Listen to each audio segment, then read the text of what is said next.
Heal up. Heal up.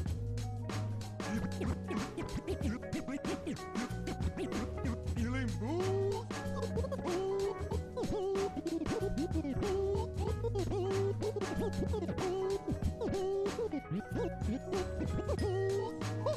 Oh, I like the sound of that. Ooh, I must have this track on repeat. Repeat. Oh, you hear that? You hear that? Oh, let's break it down. Oh, let's break it down. Oh, let's break it. Break it.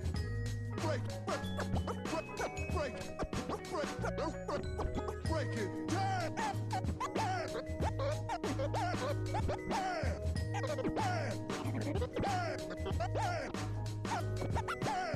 Let's drop the beat. Beat.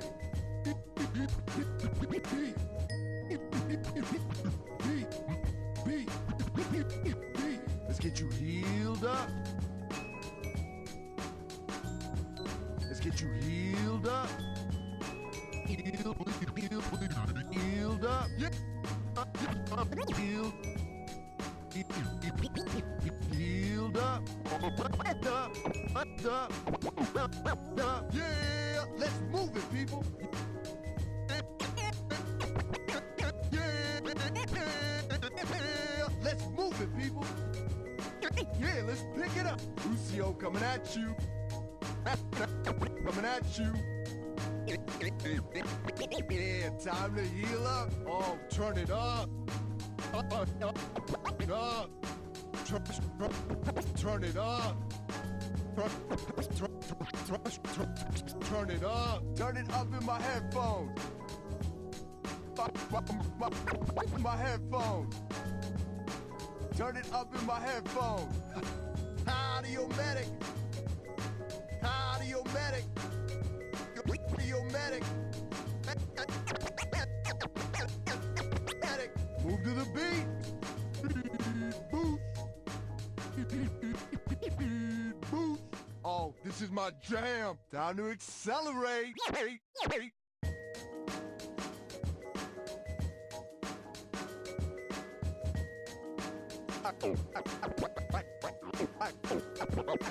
Alright, it's 5, 4, 3,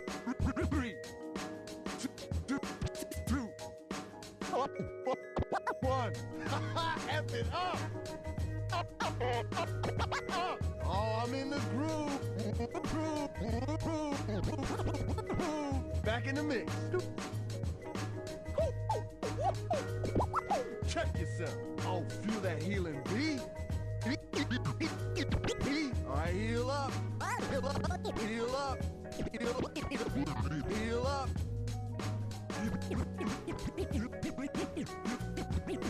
Healing boost.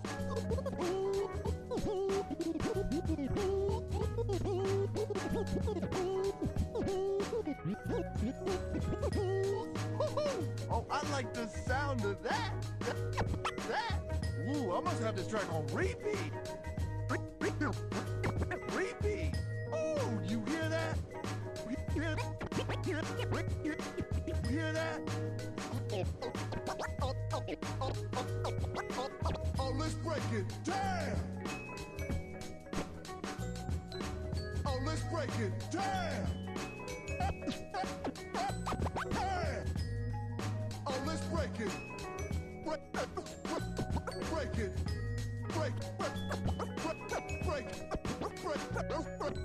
Break it down.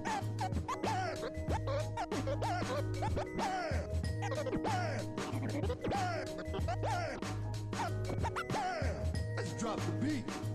Beat.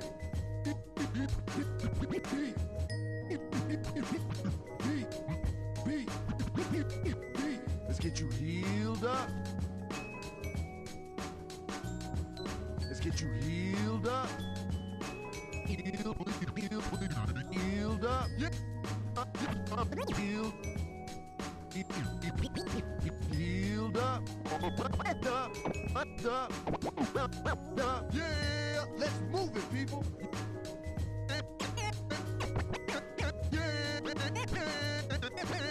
let's move it, people. Yeah, let's pick it up. Lucio coming at you.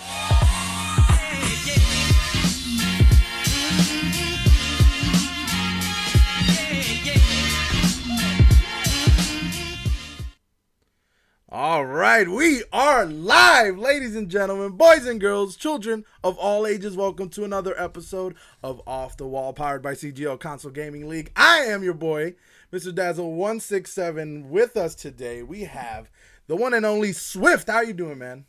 Good, dude. Good, man. Happy to be here. Always excited to come on the show. Well, I say always excited, but I think this is my first time on the show, right? This is your first time on the show. That's right.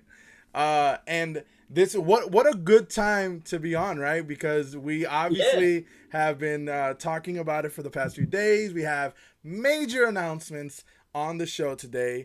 But like a good program, we only are going to leave the best for last. So we are going to we're going to talk about a few other things beforehand, because I think that besides the really awesome announcement that you're gonna have, I also want to talk to you about your unique perspective in like the casting and all of that stuff. So we'll get into all of that throughout the interview. But right now, let's start off with like some housekeeping. Where I usually ask this about everybody in the who comes in to interview.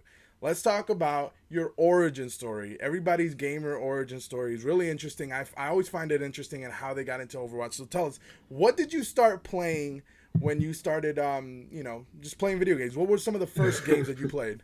So, my first games or my first Overwatch games, I guess. Well, games in general. What's your gaming origin? So I can tell you my earliest memory of playing video games is playing on the original NES. Mm-hmm. And I can remember playing Contra with my dad, and I was so young I could not beat the game without him for some of those higher levels. So like I would just wait until he came home so that I could be like, Dad, I got all the way to like the second to last level.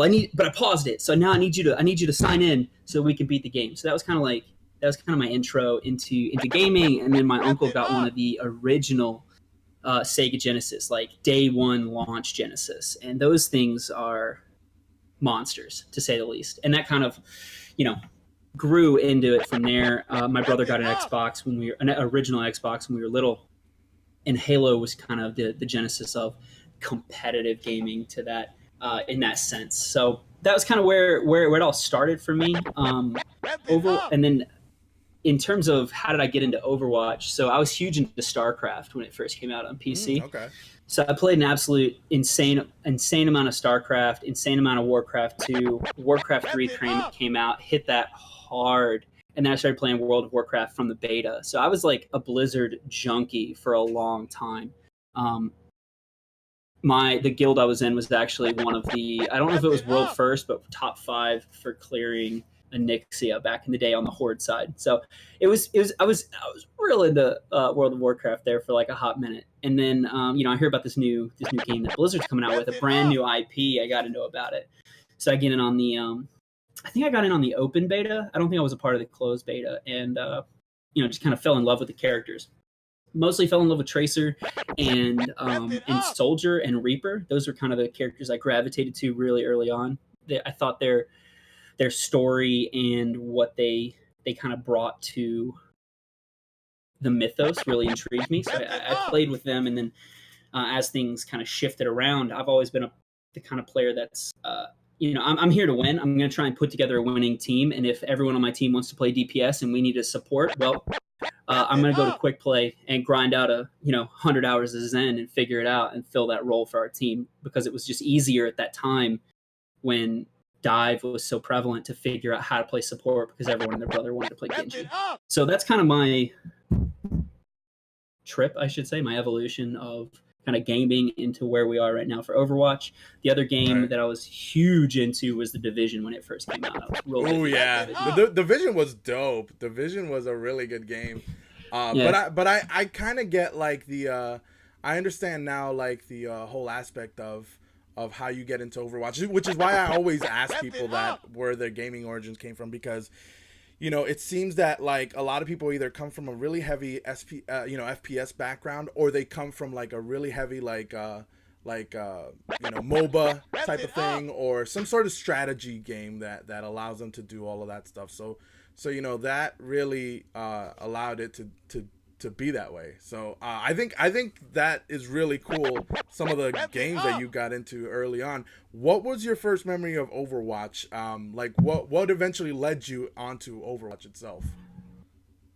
Like led me into playing the game. Honestly, I was just curious, man. I mean, Blizzard hadn't had new IP in forever. They were literally in the mentality of let's just remake Diablo and StarCraft until we run those cash cows dry. Hashtag Diablo Immortal. Like so it was really. I mean, I know obviously Immortal came out after Overwatch did. I'm not mixing up the timelines, but that was kind of the mentality. So when they said they had a new IP, I just wanted to know what it was about. And when it fell into the same realm that I was huge into was Halo. Like I'd played all the Halos, and right around that time, Halo 5 came out and was just a massive disappointment. I don't know if there's a better way to put it. It was pretty bland. So to fill that void, Overwatch kind of stepped in and took over, and it kind of bridged the gap between League of Legends and Dota and Halo for me. It kind of filled that void. And I was also one of like the 15 people in the world that bought not Borderlands. Oh my god. The shooter MOBA. I can't even think of it now, but I have it. It's on my Xbox. Okay. Well, I mean that's really cool. I can see that as well. How you started with all of that.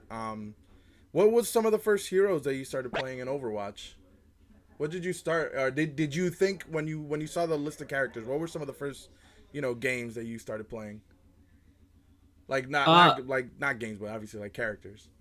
Yeah, so I mean, I gravitated immediately to Tracer. I think Tracer's who I have the most time on through the first couple of seasons.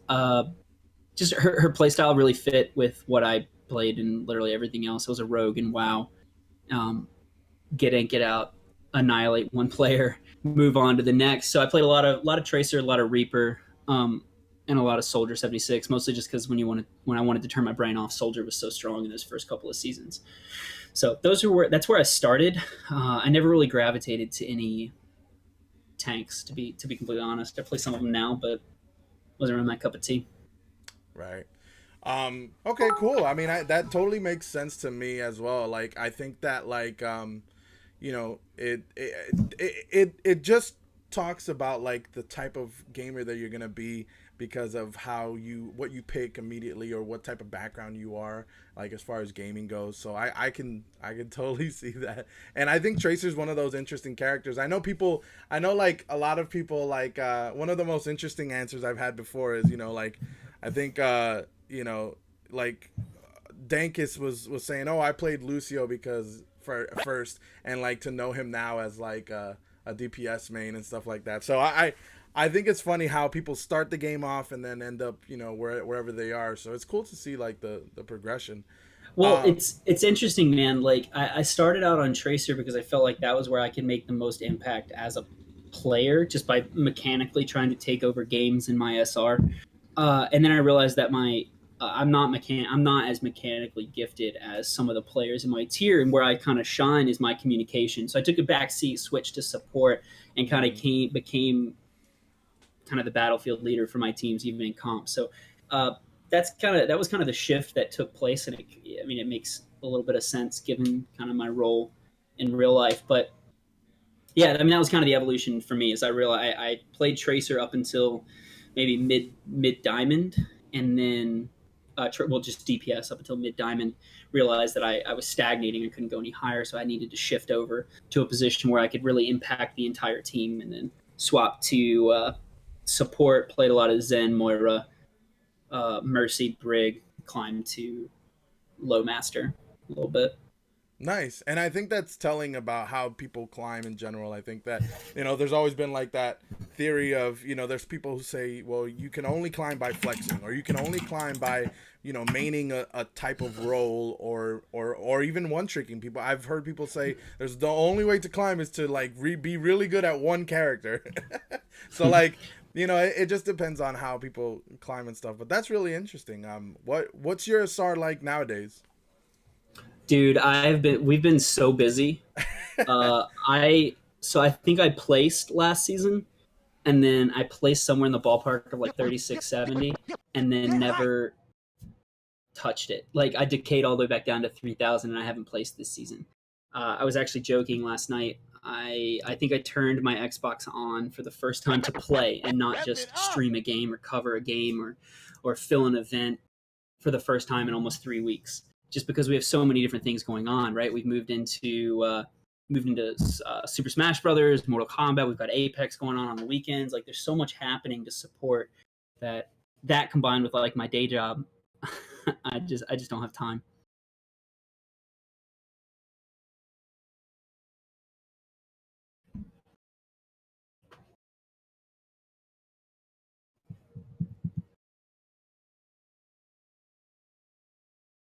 Oh, I'm sorry. I think I was muted that time. Never mind. I got it now. You're good, brother. So one of the things I think is really interesting about the CGL is that the admins and the people who organize it and stuff like that, they all kind of like, they all kind of preach the game itself, right? I mean, essentially everybody who's in as an admin and as a player and stuff like that, you guys all play the game in general, and so I like that there's like this sense of like, I'm not only part of the league as far as like, organizing and administrating it, but I also play in the game. So tell us about your team and, your specific, like who you play for, like how your team is doing and stuff like that. Yeah, sure. So I play for. I'm one of the.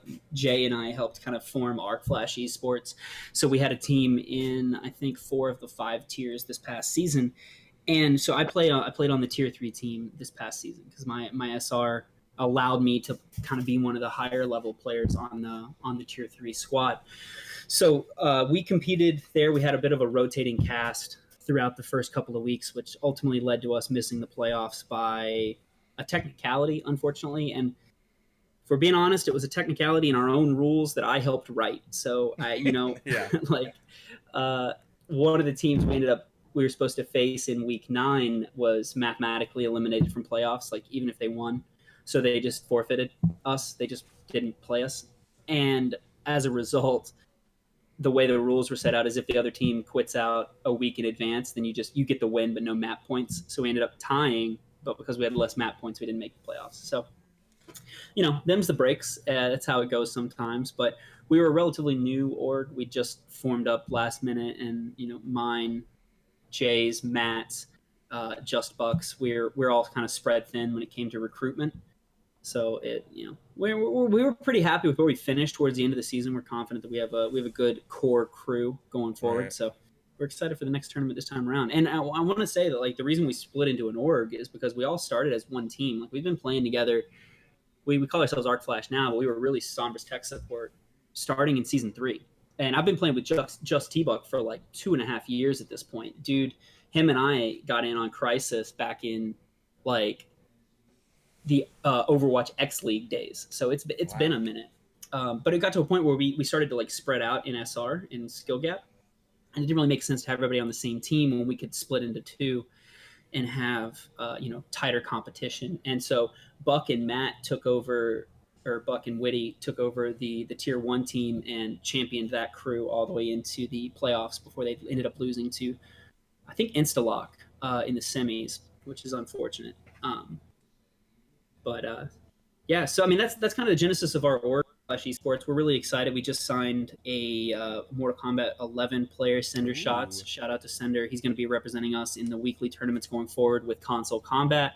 And we just brought on board a whole handful of players to join us for Rainbow Six Siege. I don't think they're competing this weekend, but they'll be competing in future Siege events. So nice. Yeah, we're really excited to see kind of the org start to expand out, and we've seen that across a bunch of different orgs here in CGL. Nice. That's awesome, actually. So okay, so here's a let's move on to a different topic, because I think that this is probably for me one of the most interesting things about specifically you, but also CGL in general. Because I remember the first time I started competing just as a player, before I had my stream and the podcast and everything. I was just a player, and when I started, competing, one of the first things that caught my eye was the broadcasting. The broadcasting was probably, well, no, not probably. I mean, it's an opinion, but it's, to me, it was the best broadcasting from any tournament that was happening at the console scene, period. Like, for me, it was just phenomenal, right? So I think that was probably the biggest thing. But what was that like for you guys? Because I know Overguard had as well really good production, but I think that by miles, the production for what used to be, OXC, which is now CGL, has been, I almost want to say, like, on par with like contenders in OWL and that type of production, just because it's so clean and so professional looking. And I know that you had a lot to do that. So tell us a little bit about earlier on and stuff like, and developing that. So let me tell you about a time when I was not an admin. I was just a player, and I'm sitting around, and it was a time when I think we had Tiffany and Ryan and Matt and Jay were kind of running the show.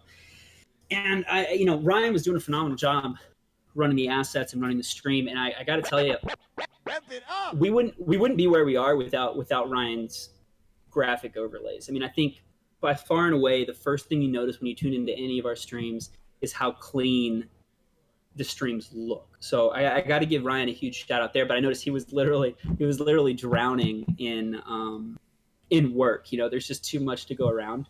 And so Sarge was helping out at the time. Sarge was going to school. I can't not look at Twitch chat. All right, listen. Yeah, I was about to say, if you want to take a second to dab, you are more than. Listen. The dab will come. We'll drop the announcement. We'll throw the dab. Okay.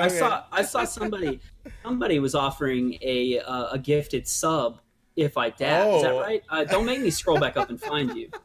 Nice. I'm gonna hold you to it, man. We were just talking before we went live. Dazzle here has just unlocked his second emote. We're trying to get him to that next sub level, right, boys? So that's right. We'll get it, boys. We'll get it. In fact, here's what it is. And when we do the dab, because I saw this also in Twitch chat as well, we'll do a double dab. Me and you will do a dab, and we'll count it down and everything before we do the announcement. All right. So, all right, but continue on. I don't even. What were we? What was the topic? You were talking about the earlier days. Oh, yeah, the stream program. So literally, like, Ryan was drowning in work. Sarge kind of jumped in and started helping schedule things, and I just kind of started taking over. Like, I just started like just helping out, jumping in, trying to do what I could to help support. And there's the gifts. All right. We'll get a couple of dabs here from them. Yeah, there's quite a few there. Yeah. So I started just kind of jumping in, helping organize the streams, because I noticed there was an appetite. There were a lot of people who wanted their streams, their games streamed, and two, there were a bunch of people, aspiring streamers, myself included, who wanted to stream, right? I wanted games to cast. I wanted to try and make a go at doing this professionally. And everything I read says the best thing to do is you got to cut your teeth somewhere. You got to learn. And the best way to learn is by doing. And so here we have this, this new league that's got organized games. So I wanted to jump in and get on the ground floor. So I started I bought myself a capture card. I started just assigning myself to games. I started asking other people to join me. It started out with me literally just harassing my own teammates. I started dragging Buck and Witty to my 2 games with me to commentate other players, and I was hosting those to my own channel. So it kind of grew from there, and now we've got a whole stream team. We've got a basic army of streamers, at least on the Xbox side. Shameless plug. I need PlayStation 4 streamers. Oh, yes. Coming at you. Yeah, for sure. I need, yeah, Optimus has done it. Optimus has been an absolute trooper on the PlayStation side. Optimus, Mazza, Sparkfire, you guys have done a phenomenal job picking up like the literal lion's share of these games on the PlayStation 4 side. But I need more people. So if you have a PlayStation, you have the ability to stream with overlays, or if you have just a computer and all you need is a capture card, talk to me. We're actively trying to work out sponsorships or at least discounts with AverMedia to get capture cards. So Right. Which I is need actually the capture PlayStation card I support. use. Dude, it's the one I use, man. I've got it right here on my desk. Yeah. Yeah, It's great. So, yeah, so I mean that's what we're working with. That's kind of the origination. I know you've got a couple things in your notes about like training and that sort of thing. So I mean, it's nothing super in depth. I'm not a professional by any means. But you did. Here's what I wanted to mention though about the specific training is that you did develop a really cool kind of like template, like crash course class type of thing where you gave it to people and you were like, hey, this is what you guys need to do. This is like a check off list and stuff like that. And I think it's really good quality control, right? Because I feel like there's so many people that came in wanting to cast, and you know there was a few bumps and bruises on the way, but you know essentially you had that quality control that you were able to talk. So talk to me a little bit about that. So that's kind of a lot of what I do in my day job. So I'm a project manager during the day and a crime fighter at night. No, Nice. So basically, what it bore out of is there was a lot of variation in how people were casting. Some people called it Diva Bomb, other people called it Self Destruct, others it was Drop the Hammer, some it was Earth Shatter. So I started to notice just by listening to individual streamers and providing feedback that some small things could be changed and adjusted that would just incredibly improve the quality of content that you have on stream. Something as simple as, hey, write down on a sticky note and stick it to the side of your monitor the name of the team that's blue, right? Like that's just something as simple as that, so that when you go to call them by name, you just quickly look at the sticky note and you know, that's Arc Flash, or hey, that's Revitalize. And that alone elevates the cast above just saying defensive team or blue team, right? Absolutely. Using player names, calling the ultimates by their actual name, all of that taken into account kind of elevates it. And I can't take full credit for this by myself, right? It's a big team effort. I gotta shout out Corbeck, Blaze, Skate Action, the whole team that's been involved from the very beginning. We're all a part of broadcast.gg, which for any aspiring casters, streamers, producers, if you just want to learn more about the production side of competitive gaming, highly recommend broadcast.gg. Their Discord channel is incredible. I actually ended up getting a couple of paid gigs through that channel. Wow. I went out to George Mason University and helped set up an Overwatch tournament between JMU and Virginia Tech. So nice. Yeah, you know, it's not. I'm not gonna quit my job over it, but it's really good exposure, and but it's also fun. I feel like it's fun, dude. Yeah, it's such a blast. And if that's what your ultimate aspirations are, if that's what you're trying to go towards, 10 out of 10, highly recommend. If you need more information, please feel free to shoot me a DM.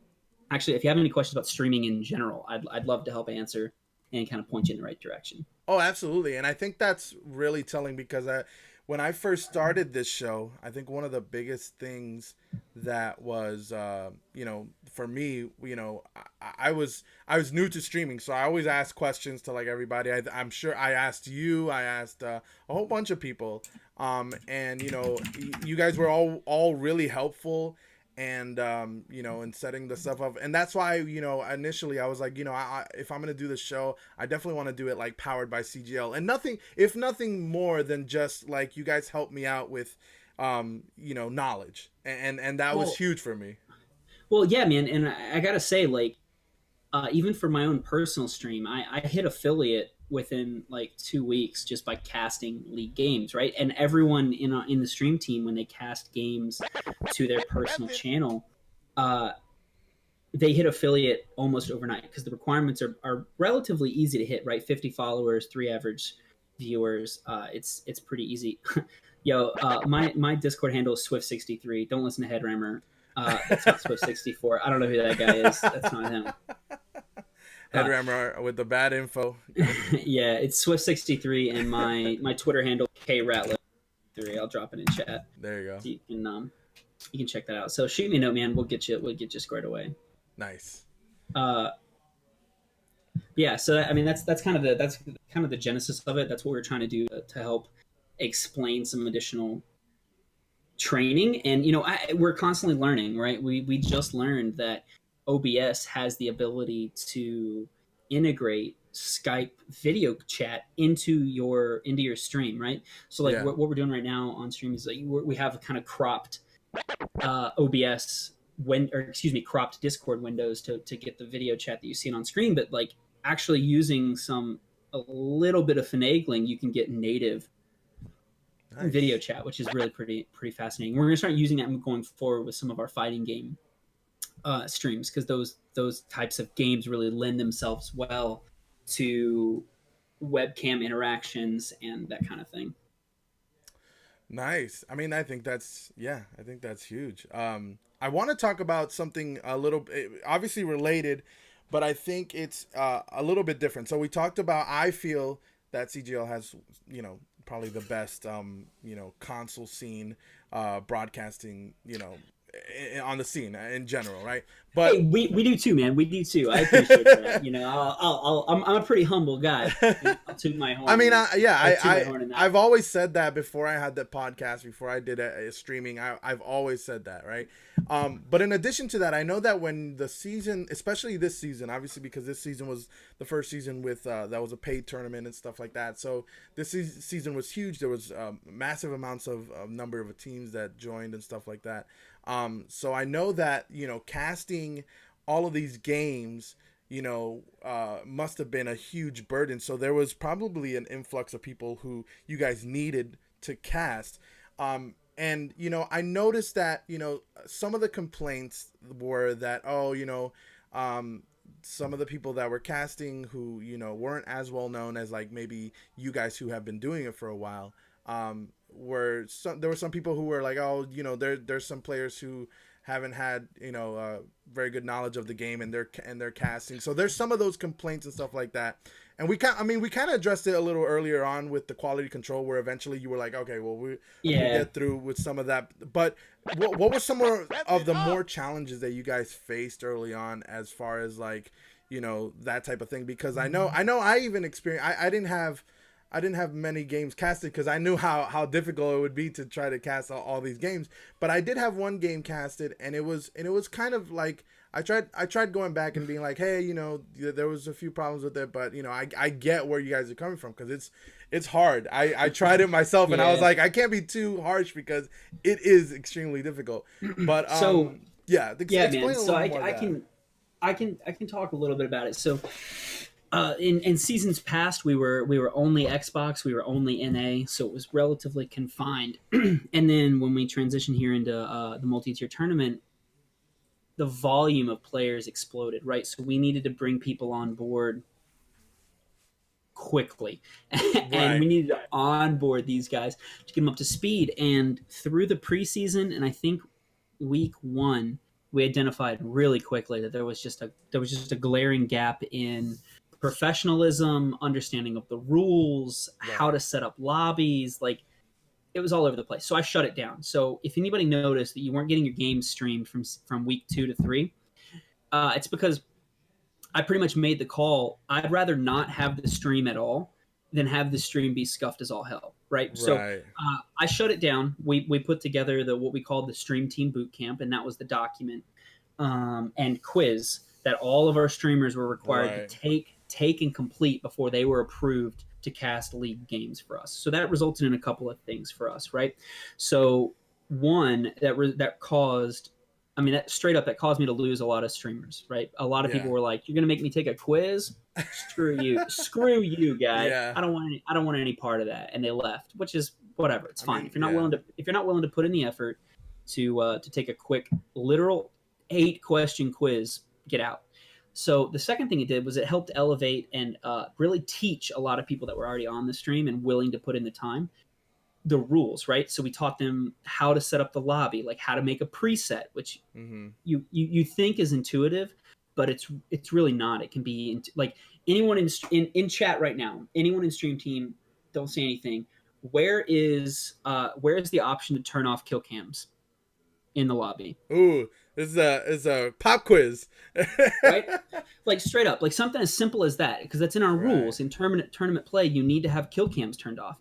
And if you were to ask anyone just like on the fly, you're like, hey, Right. where is it?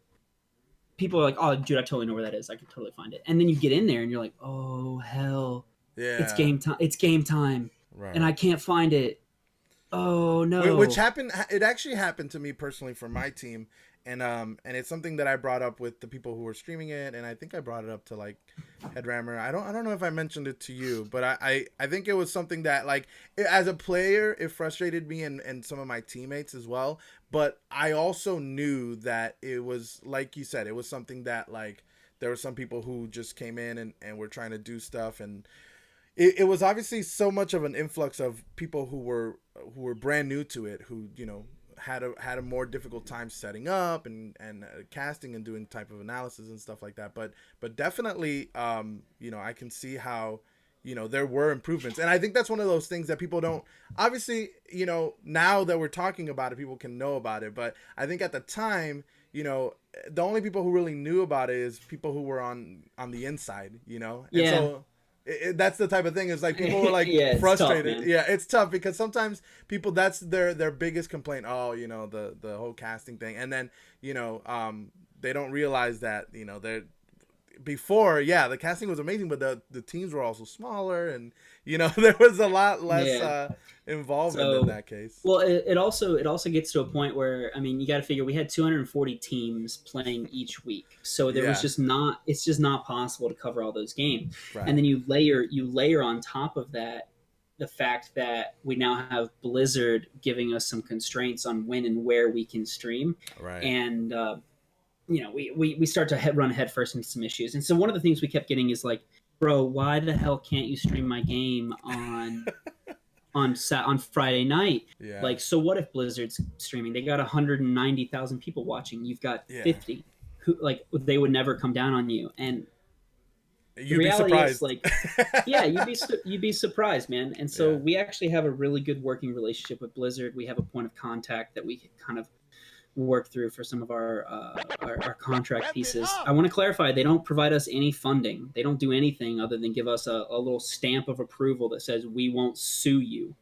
Like, that's it, man. Everything else is entirely self-funded and internally raised. So which makes it that much more impressive, honestly, because I feel like this whole endeavor is grassroots, and it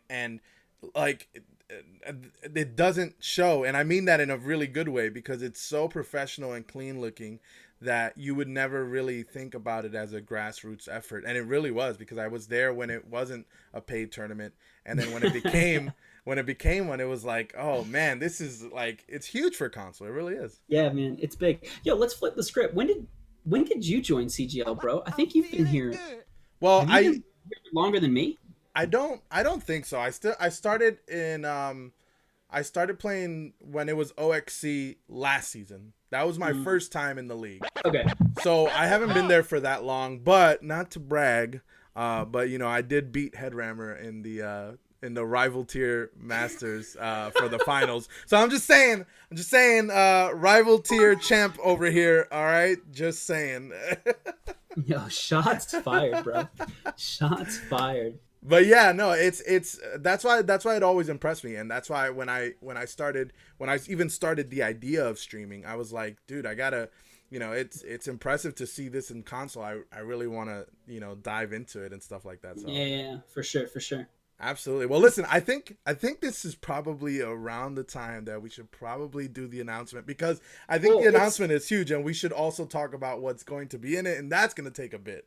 Well, I think it's a pretty good segue, right? So we talked a little bit about you kind of being a community streamer and what that means to the organization, and how we've really invested a lot of time and resources into our community streamers, our community producers, and the people that make up the entire community, make it what it is today. So yeah, I think we go right into the announcement, since we'll continue to drag this out just another second. But the announcement is primarily like streamer focused, and community focused, right? We're here to help support the community and grow aspiring streamers. So I'm not dabbing 10 times.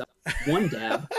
It'll be like worth 10 dabs, maybe. You be the judge of that. Nice. All right, so let's do this. Let's do a countdown, dab, and then we'll go into the announcement itself, and we'll show the graphic and everything.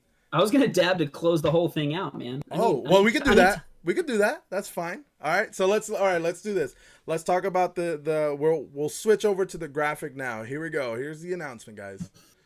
All right. So this is the graphic. Let's go one by one of some of these benefits in CGL streamer sponsorship programs, right?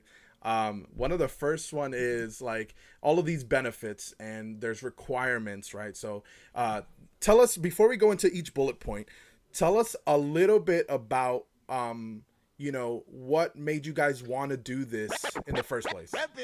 Yeah, so I mean, honestly, I gotta give you and our friend Captain Awesome a lot of credit for kind of planting the seed, right? So I think you guys, the two of you, have been our kind of original community streamers, right? Our original affiliate streamers. You guys, we don't do anything to monitor your content, right? Like you do you, bro. All we do is kind of help support you. We give gifted subs during your events. You get social media shout out, and we provide support, overlays, assets, and you get access to content that we've got here.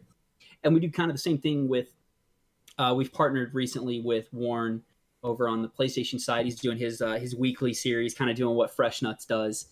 Huge, which by the way, console scene, man. Yeah, I don't want to say that I thought of the concept, right? But I did tweet it out, and it so happened to have happened afterwards. I'm just saying I'm sort of like the idea man over here, but I'll just leave that up to interpretation. Yeah.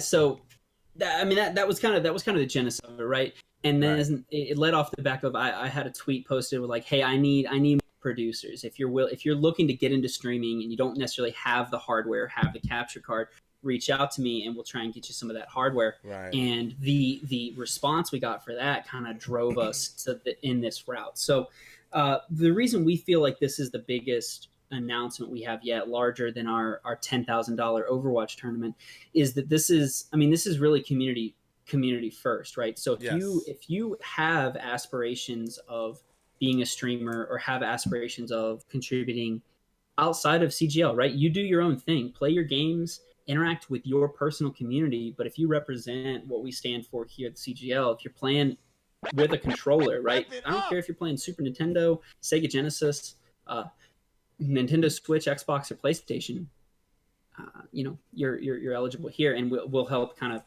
grow you up. And so I want to kind of point out. So Callum Nectar is bringing up a lot of good points and a lot of good questions about not having 250 followers, and how is that aspiring XYZ. Right. So I want to kind of make that kind of. I want to kind of hit that head on. So you're exactly right, Callum. So my personal stream, I only have about 140 followers. Skate Action has, I mean, if you've been following him, he's been pushing to get. He's pushing hard. He's pushing hard, man. So, and to be completely candid, Skate, since he's one of the admins, he's actually the new stream team lead for us. So there's the hot announcement for Skate. I'm going to be kind of transitioning over to more of our digital content overall. We kind of bounced these ideas internally to see what was going on, and we wanted to see like, hey, Skate, you're at like 170 some. If you really hit the Twitter hard and started pushing, what would it look like for you to get to 250? And I think he's at like the 230 mark right now. Which, by the way, he's offering a prize after the 250 followers. If he gets to 250 followers.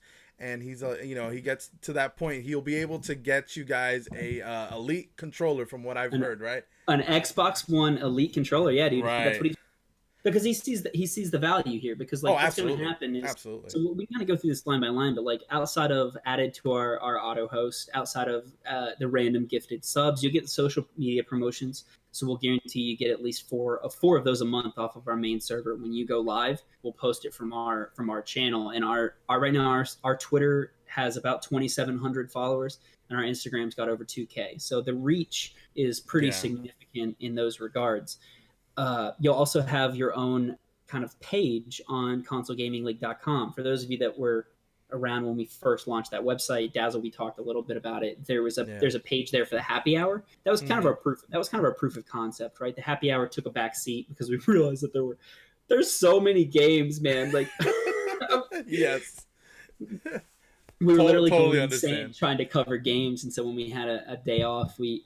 But that was so dope, though. The page itself, like the layout, the graphics, I was like so impressed. I was like, oh my god, this is so good. Like, yeah, for sure. So speaking of the website, the application to join this program is actually going to be housed on our website. So I'm going to drop the link in chat right now. Oh, nice, so, nice. www.consolegamingleague.com. There's a link there. That link is live. I just confirmed.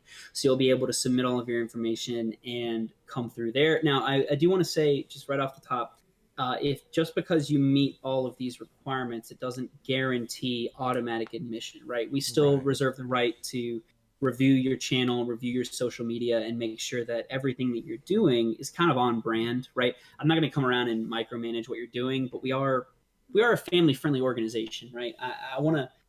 I mean, technically, that's also one of the requirements, right? It's to maintain a positive image. So exactly, yeah. I just wanted to kind of clarify, right? Like I don't have kids, but if I did, I wouldn't want my like 12, 13-year-old child to, be like, oh, CGL says this is a good guy. And then they roll up on you and you're, dropping F-bombs. And, we're not about that life. So sure. That's all I meant by that.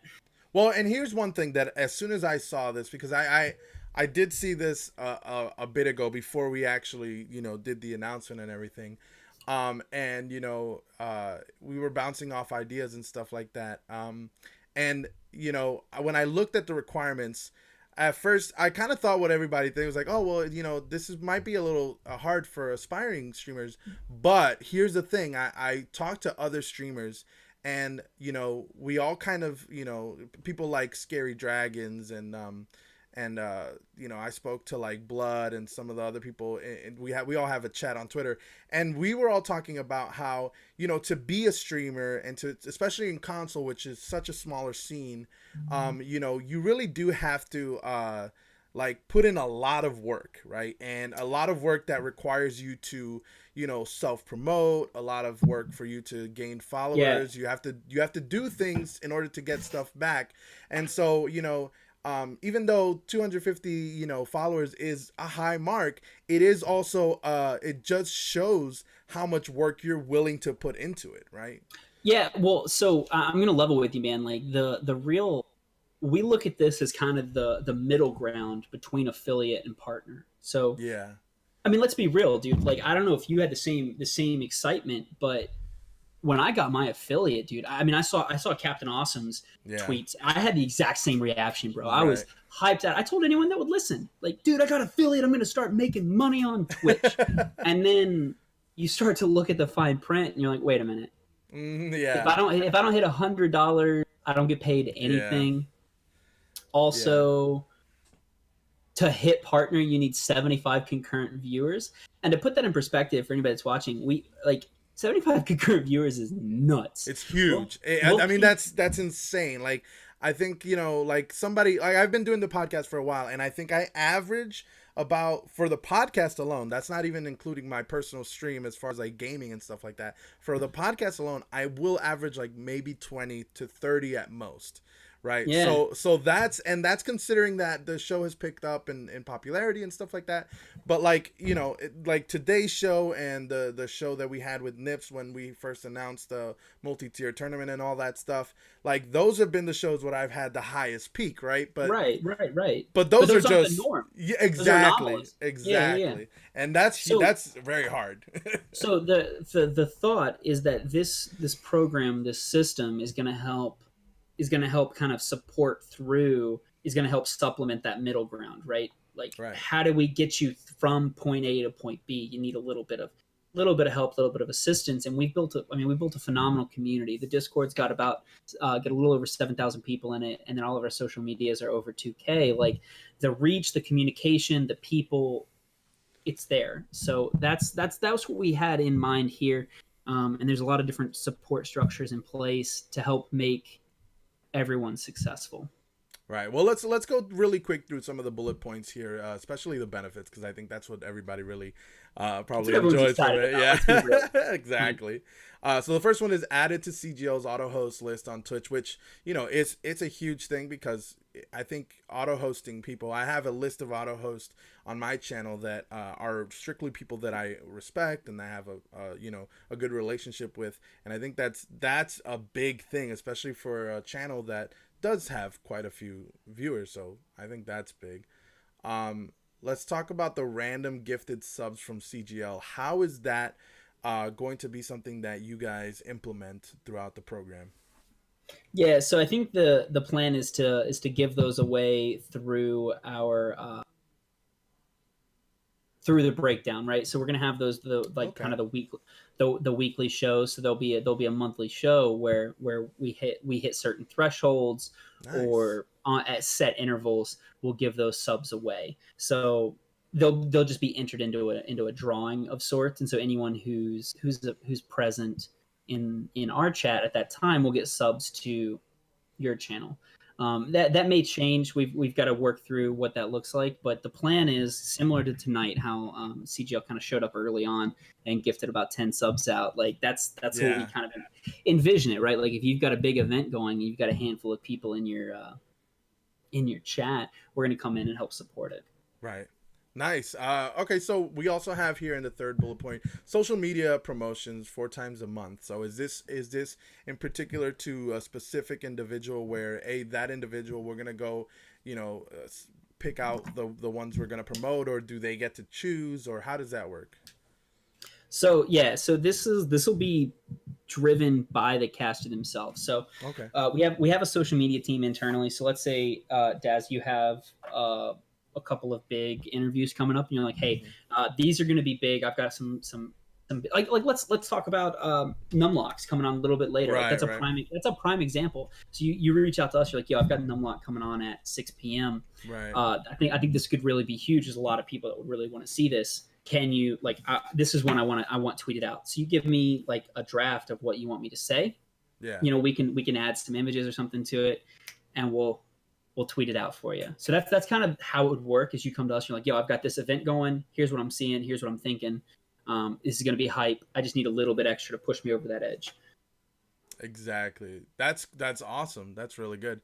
Okay, so here's one that I'm interested in because it's as far as the bullet point goes, it's kind of vague, right? So it says featured on consolegamingleague.com. What does that mean exactly? Yeah, so we're gonna have a streamer corner on the website itself. So similar to what we have for the happy hour, maybe not quite to that level, but it'll be a streamer corner where we'll list out our affiliated streamers, maybe a quick bio, link to your Twitch page, link to your YouTube, whatever your social media in one place. So anyone who likes the content that we have here at CGL, if they're on our website, they'll navigate to the Streamer's Alley or Streamer Corner or whatever we're going to call it, and they can see anyone who's affiliated with CGL all in one place. Is kind of what that's going to look like in terms of featured on our website. Nice. This is, I think, a huge asset, especially to upcoming streamers who aren't as well versed with the graphic portion of their stream, which I think is a lot of people because, like I personally know a little bit of graphics, so I work on my own stuff. But I don't think everyone is as lucky as that. So this is a huge thing, the graphic assistance. So in this case, what are you guys thinking about specifically? Like, are you guys thinking about overlays or just simple stuff? How in depth is that? Yeah, both. So I want to take a step back. We skipped over features during broadcast. So one of the things we've talked about in features during broadcast is during, let's say, So we did it a little bit this past weekend with Super Smash Brothers when we had intermissions and we had downtime. We would plug other events. We would be able to slide in there sponsors, affiliate streamers, that kind of thing. And then at the end of our broadcast, if you're live at the end of those broadcasts, we'll be able to raid over to your channel. I know we did it a couple of times towards the end of the regular season with Warren. Yeah. So, we're going to raid his channel with about 60 some odd people. And that's kind of what we're looking to do in the future. And that, again, kind of just goes to growing your audience as a personal streamer. So now you have a handful of people who have never seen your stream before in your channel watching your content, and you're going to get a couple of those guys to stick around. Absolutely. Yeah. That's the feature broadcast. In terms of the graphic assistance, it's really kind of all encompassing. So a lot of people, let's say, we were just talking before the stream went live, you just recently unlocked your second emote for tier 1. Correct. And you're going to reach out to Moxie and see if you can't get one of those emotes made. But a lot of people who even hit affiliate don't have custom emotes, right? Like they'll go online and just Google a random image, shrink it down and throw it in there. But in terms of growing your stream, there's huge value in having custom emotes, right? Because it's something that's unique to your channel. It's unique to your personality, and that's what people will associate with you.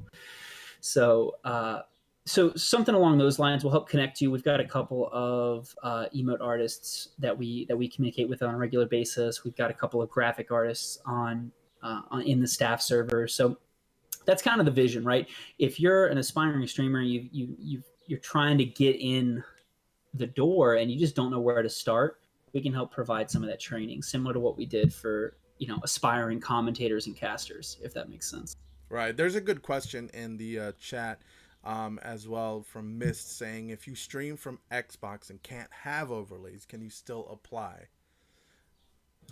Yeah, dude. So you can still apply. I'll tell you this right now. To be considered, you'll need to have the ability to use overlays, and it's going to require some hardware. But shameless plug, chat. One of the things I'm working on doing right now is, if you've got a computer already and all you're missing is that capture card, the ability to connect the two together.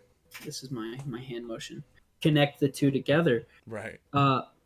Still apply. Still reach out, because we talked about it earlier in the show. The bottleneck here is getting producers. We have so many games, we literally cannot cover them all because I don't have enough bodies. So if you're interested, if you're hungry, if you're willing to learn, and all you're missing is that piece of hardware, we're working on putting together an addendum to this program that would have some requirements, right? Like, you cover a couple of events for us, we'll get you a capture card, that kind of thing. Right. So still apply, let us know you're interested, and we'll get this thing moving forward.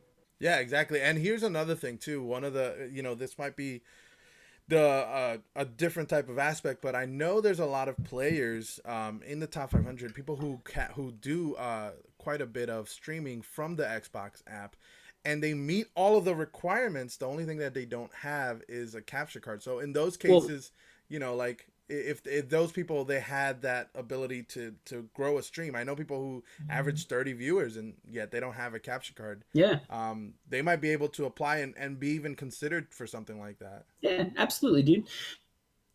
And we're not here to put down. And the whole reason we put this together is to try and help empower some of those guys, right? There's so many people putting out strong content on console, and they get looked over because #PC Master Race. Like, get out of here, dude. Like, like, the games we play are just as good as what you're doing here. I mean, hell, we went to South by Southwest and took home the championship with 3 of our guys playing on controller. Literally plugged their Xbox controller into the PCs. Nice. And played on controller instead of keyboard and mouse. So, like... Yeah. Tensa style. Yeah, like, but real. Yeah. So I want to clarify, there's a lot of conversation in chat about the capture cards. The capture cards aren't going to be given out. They've got to be earned. So there's going to be a document where you literally sign and agree to cover a certain number of events for us, and at that point, we'll give you a capture card. You follow through, and you get to keep it. Outside of that, we're going to hunt. We're going to get it back. Right. So we're working through the logistics of that. I will personally hunt them down. Yeah. So those are the things we're working through right now. The logistics still need to be hammered out, but yeah, that's what we've got in mind currently. Nice. Okay, so here's another one that I think is also really big. Featured channel in the CGL Discord with notifications every time you're live. So I think that's also going to be big. I think that's something that people who've been streaming for a bit know the value in this, because the more places know that you're live, the more people are, you know, surrounded by that information. So I think that is big too, especially in a Discord like your guys. I don't even know the number of people that are in your Discord, but I know it's high. Yeah, we've got over 7,000 people in Right. the Discord right now, which is why we took away the ability to add everyone, right? Like, Yeah. yeah. So 7,500 nips in chat with the shout out. So we know that there's a lot of people who hate it. So instead, what we'll do is we'll create a custom channel for you, the streamer, where and a custom role. So anyone in your channel, when you go live, it'll post to that channel. It'll at anyone with that role. Let any of your followers know, hey, we're live now. We're ready to get in there, play some games. So now here's the next two aspects that I think obviously are probably the biggest. That's why they're in different lettering and have a star next to them. But so the first one is every time the CGL streamer sponsorship program donation pool hits $100, a random streamer will receive $100 in gifted sub. That is huge. Yeah, That's enormous. Yep. So that's the plan. Is we're gonna have a donation link on our main server, so people will be able to donate to just directly to that pool. And once that pool hits 100, that money will then be taken and just immediately reinvested in the streamer sponsorship program. So that's kind of the vision for us, is that. And Skate's like, that's a free payout, and I mean that's the goal, is that that immediately gets someone to that $100 mark and onto, you know, whatever else they make on their stream. Scary Dragons, who is in chat right now, he knows he knows the value of gifted subs. I've seen the man be completely perplexed in his stream when he was gifted. His entire chat was gifted subs. So I mean, there's a huge value in that, obviously. Yeah, and you know, sometimes having access, and that goes hand in hand. Support items up above the graphic assistance. So getting access to those gifted subs, people want to use your custom emotes now. They get attached to those custom emotes. They stick around. They resub the following month. So that's kind of the process, the stair step that we've got in place to try and make this a long term and not just a flash in the pan type of event, if that makes sense. No, yeah, that totally makes sense. Let's move to the next one though, because obviously the next one is probably the thing the exciting one. Yeah, that's the really exciting one. That's the one that as soon as we showed the graphic, I saw everybody talk about it in chat. It was just scrolling right down. So one CGL sponsor streamer will get a trip to TwitchCon. I mean, that, how huge is that, chat? That's insane. When I saw that, I was like, oh my god, that I don't even care about anything else. Like that right there, it's insane. Yeah. So the exciting thing about that is that, you know, a couple of us are gonna go to some of those, give out some merch to some streamers. Yeah, that's another thing too, is that we want to be able to rep CGL on stream as well. So we've partnered with Aporia Customs for some of our merchandise and some of our swag. So that'll be included there as well. So to get to the TwitchCon bit, we talked a lot about travel, and I've been fortunate enough. My job kind of lets me travel the country on a pretty regular basis. So I've been able to kind of visit some of these different events without a whole lot of out-of-pocket expense. But there are, you know, not everyone's quite able to do the same. And TwitchCon's a huge event, especially for aspiring streamers. Mm-hmm. And if we can get our foot in the door and have a presence at TwitchCon as a unit, right? Like as a group for Console Gaming League, we can get we'll have a CGL sponsored streamer will get their trip. I think the plan is myself, maybe Ryan, Skate, a few other people are trying to see if we can go and really kind of make a presence there. And that's how we'll make additional inroads and continue to grow Console Gaming League as a community going forward. Unfortunately, Overwatch League announced 2 days ago. Right, dude, I saw that. It's the same day, man. What are you doing, OWL? Why are you ruining things for us? Right. So now we got to figure out like what makes me go to. Do we go to Overwatch League or TwitchCon? I don't know. Yeah. So, but I mean that's the plan right now, is sponsored trip to TwitchCon. That was the plan pre Overwatch League announcement, but we'll see. Right. There's the plan is to have a trip, and this is in line with now with console combat. If anyone in chat's not super familiar, we have a weekly tournament series going on for Mortal Kombat 11. We have about 300 people signed up for that tournament. The kickoff tournament's this weekend. That is a one-time thing. But the winner of that whole long-term weekly tournament gets a trip to a major of their choice. So this is, again, just a way of us trying to empower people who traditionally haven't really had the ability to compete in LAN tournaments or go to some of these events, get out and meet people and go and grow and network and continue to expand their horizons is kind of the long-term vision here. Exactly. Let's really roll through really quickly the requirements, because I think it's kind of a no-brainer in my opinion, like some of the stuff here, right? But I think that it should be mentioned. So 20 streams a month, right? I think that's not only doable, but that's something that a lot of people can get behind. 50 hours of streaming per month, a minimum of 250 Twitch followers, which we mentioned before, self-promotion on Twitter, other social media outlets encouraged as well, which is, I mean, if you're streaming, that should be something that you're doing anyways, right? Exactly. Yeah. If you're trying to grow your footprint, you've got to have social media. Twitter isn't necessary. I highly recommend Instagram because of its use for video. Absolutely. Also, small CGL logo on the stream overlay, which I mean, if anybody has seen my stream, It's a perfect example. I even went as far as like making a little animation for it and everything. So like because I just think it makes it look cleaner and a lot more professional. So hey, but if anybody is going to be doing that and needs my file, let me know. I'm down to share that. Okay, so also link to CGL Discord and Twitch info section. Very easy to do. I did that just recently. Let's see, Console Gaming League in your Twitter bio as well, which is another thing that pretty easy. And maintain a positive image, which is easy for some people. But hopefully everybody can get there. But yeah. So yeah, guys, that's pretty much it. That's the streamer sponsorship program. I am hyped up for this. I was hyped to announce it with you, and it's just awesome overall. Yeah, I want to. Numlocks was asking, is this open for anyone, even not been involved in CGL or active in CGL? And absolutely, man. I would say this is designed to support people who have been integral parts of the community and to help attract new members of the community, because I guarantee there are people out there I don't even guarantee, I know for a fact there are people out there making high quality console content that have nothing to do with us today.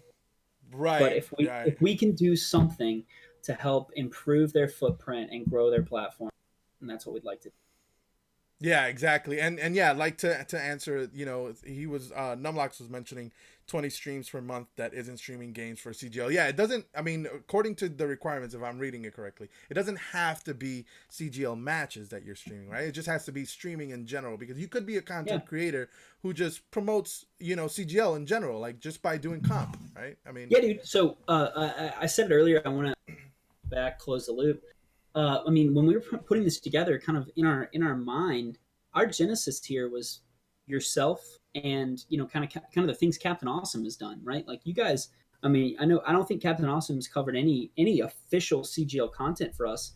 He's just been a positive force in the community, and I can say the same for yourself, right? Like hosting some of these shows with community members, answering questions, squashing rumors, providing additional input, Lucio guides, like all kinds of stuff, right? At the end of the day, it's all good content, right? It's all good things, and that's what we really want to hype up.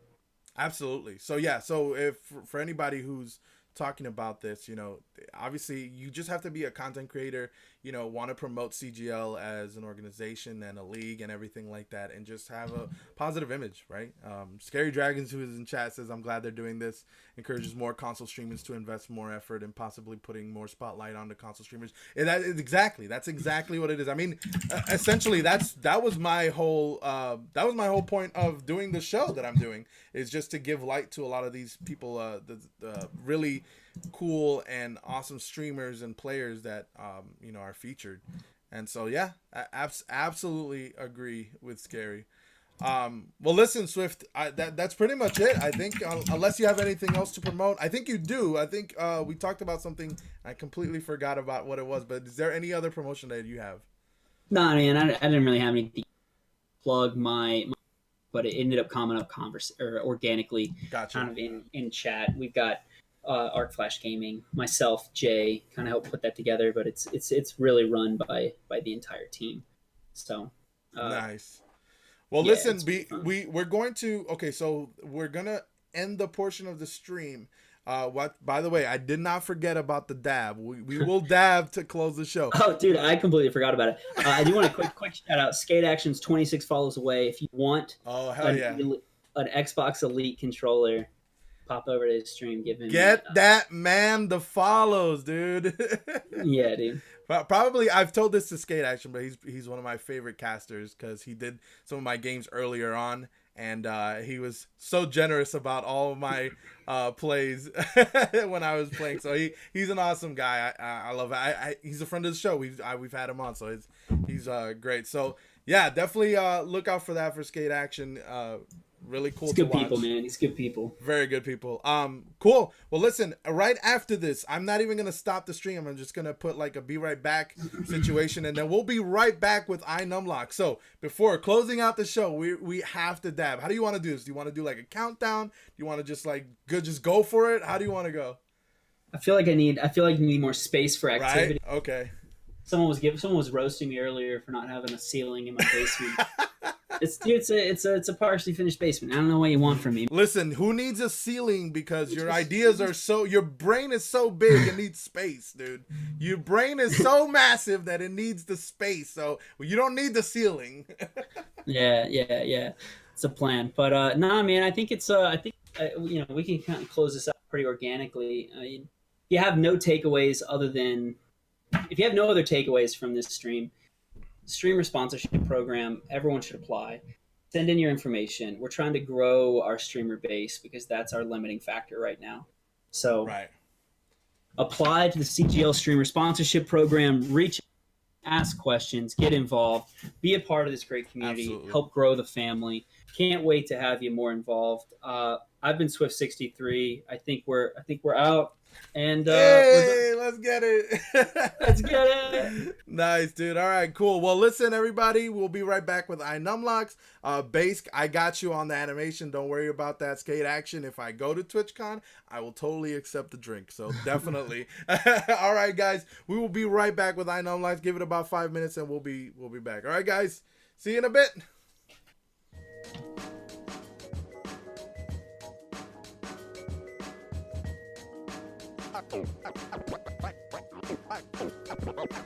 Alright, it's 5, 4, 3, 2, 1. F it up.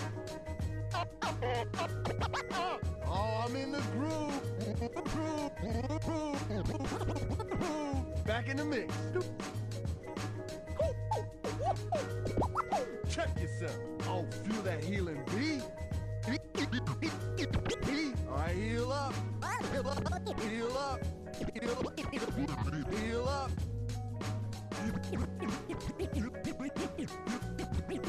Healing boost.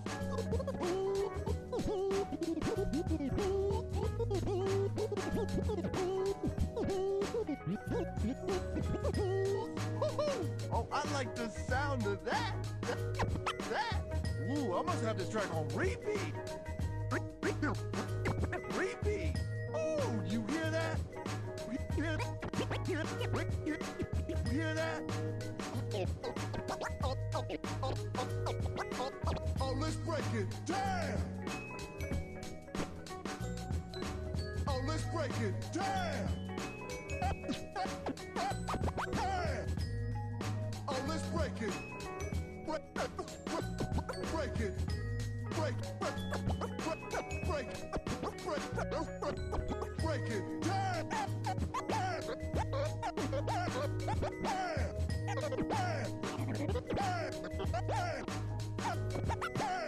Let's drop the beat. Beat.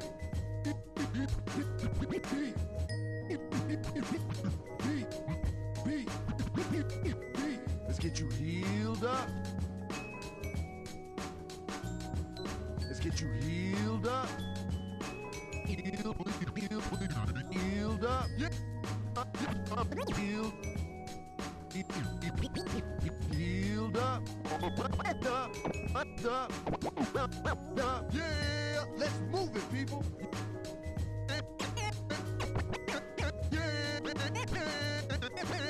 Let's move it, people. Yeah, let's pick it up. Lucio coming at you. Coming at you. Yeah, time to heal up. Oh, turn it up. Up. Turn it up. Turn it up. Turn it up in my headphones. My headphones. Turn it up in my headphones. Audio medic. Audio medic. Audio medic. Medic. Move to the beat. Boost. Boost. Oh, this is my jam. Time to accelerate.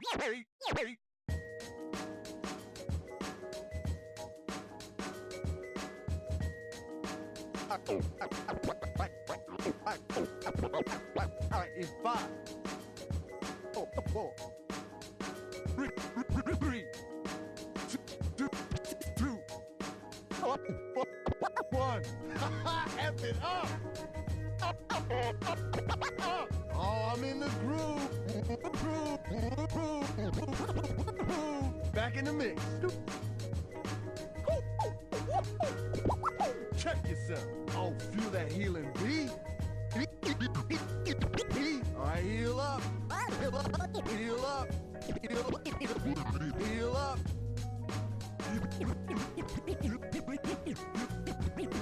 Healing boost.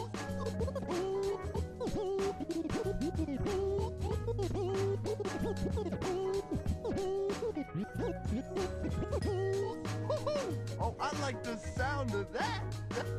That. Ooh, I must have this track on repeat. Repeat. Oh, you hear that?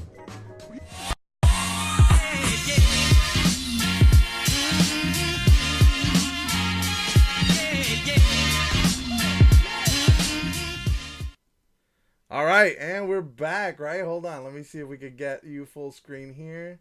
And yeah, there we go.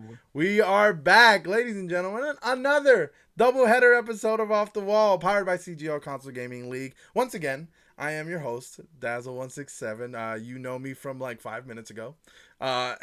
So we have here, I'm going to change your name because I didn't actually get to do that from the last show, but I will change your name, the graphics on the on the show.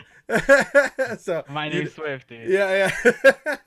But you know what, we're going to talk about the stuff that we, mentioned from the show. So give me 1 second here while I get all this stuff ready. Okay, so before we start with the regular interviews, right, like the where we normally start, we talk about like we talk about your gaming origin and stuff like that. I kind of want to do like a quick run through, and we'll talk more in depth about it. But CGL obviously announcement. Your initial thoughts about the announcement? Dude, I think that it was great, dude. Right. I really like it. Did you tweet out the actual graphics? I didn't tweet it out. We could post it real quick. Here we can show it real quick, just so everybody can see it. Yeah. And we talked about it too. We'll go back to it as well because I think this is a more in-depth interview, and I think this is perfect that you're on the show because you've been in the console scene for a while, you've been streaming for a while, you've had quite a few numbers, so we'll get into all of that and stuff. But we'll definitely talk about that. Let's go with let's go with the how we normally start the show. Let's talk about your gaming origin, right? What are some of the first games that you started playing? What platform and stuff like that? What were some of go back all the way back, all the way back, All the way back. All all the right. way back. To be completely honest, dude, I'm not much of a gamer, right? But I did start off with the GameCube. Like I played the Ooh. what was it, the Incredibles on the GameCube. I absolutely loved that game. You could run as Dash, and then but there was this one game called I have it written down here. Lord of the Rings: The Third Age for the GameCube. That I just Wow. fell in love with that game, dude. I like played the heck out of it. Um, like I spent my summer playing it. I loved it. And then aside from the GameCube, I played Nintendo 64 Smash Bros with my brother. I sucked. I didn't have the mechanics right. You know, Right. always getting my ass kicked. And 007. That game was a lot of fun.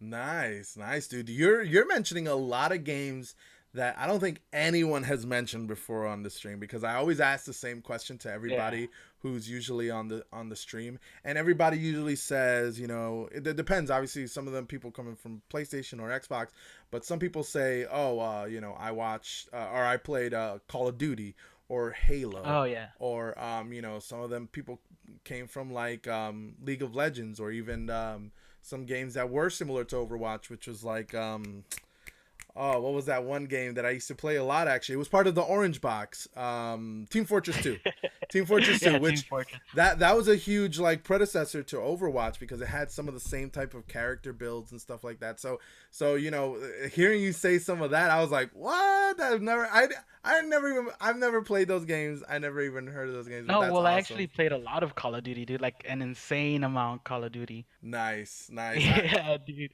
I mean, I don't think you would get into FPSs unless you at least touch Call of Duty because it's such a huge game, Yeah. right? Yeah, Right. I started actually with World at War, dude, playing zombies. That's Oh how I yeah, got yeah. the whole like mechanics and everything, and then I started understanding like spawns, dude. So like, there's a question that you're gonna ask later, like you know what started streaming, and once we get into that, I'll talk a little bit about Call of Duty more. Nice, nice. All right, so let's talk about getting into Overwatch. What made you get into Overwatch at first?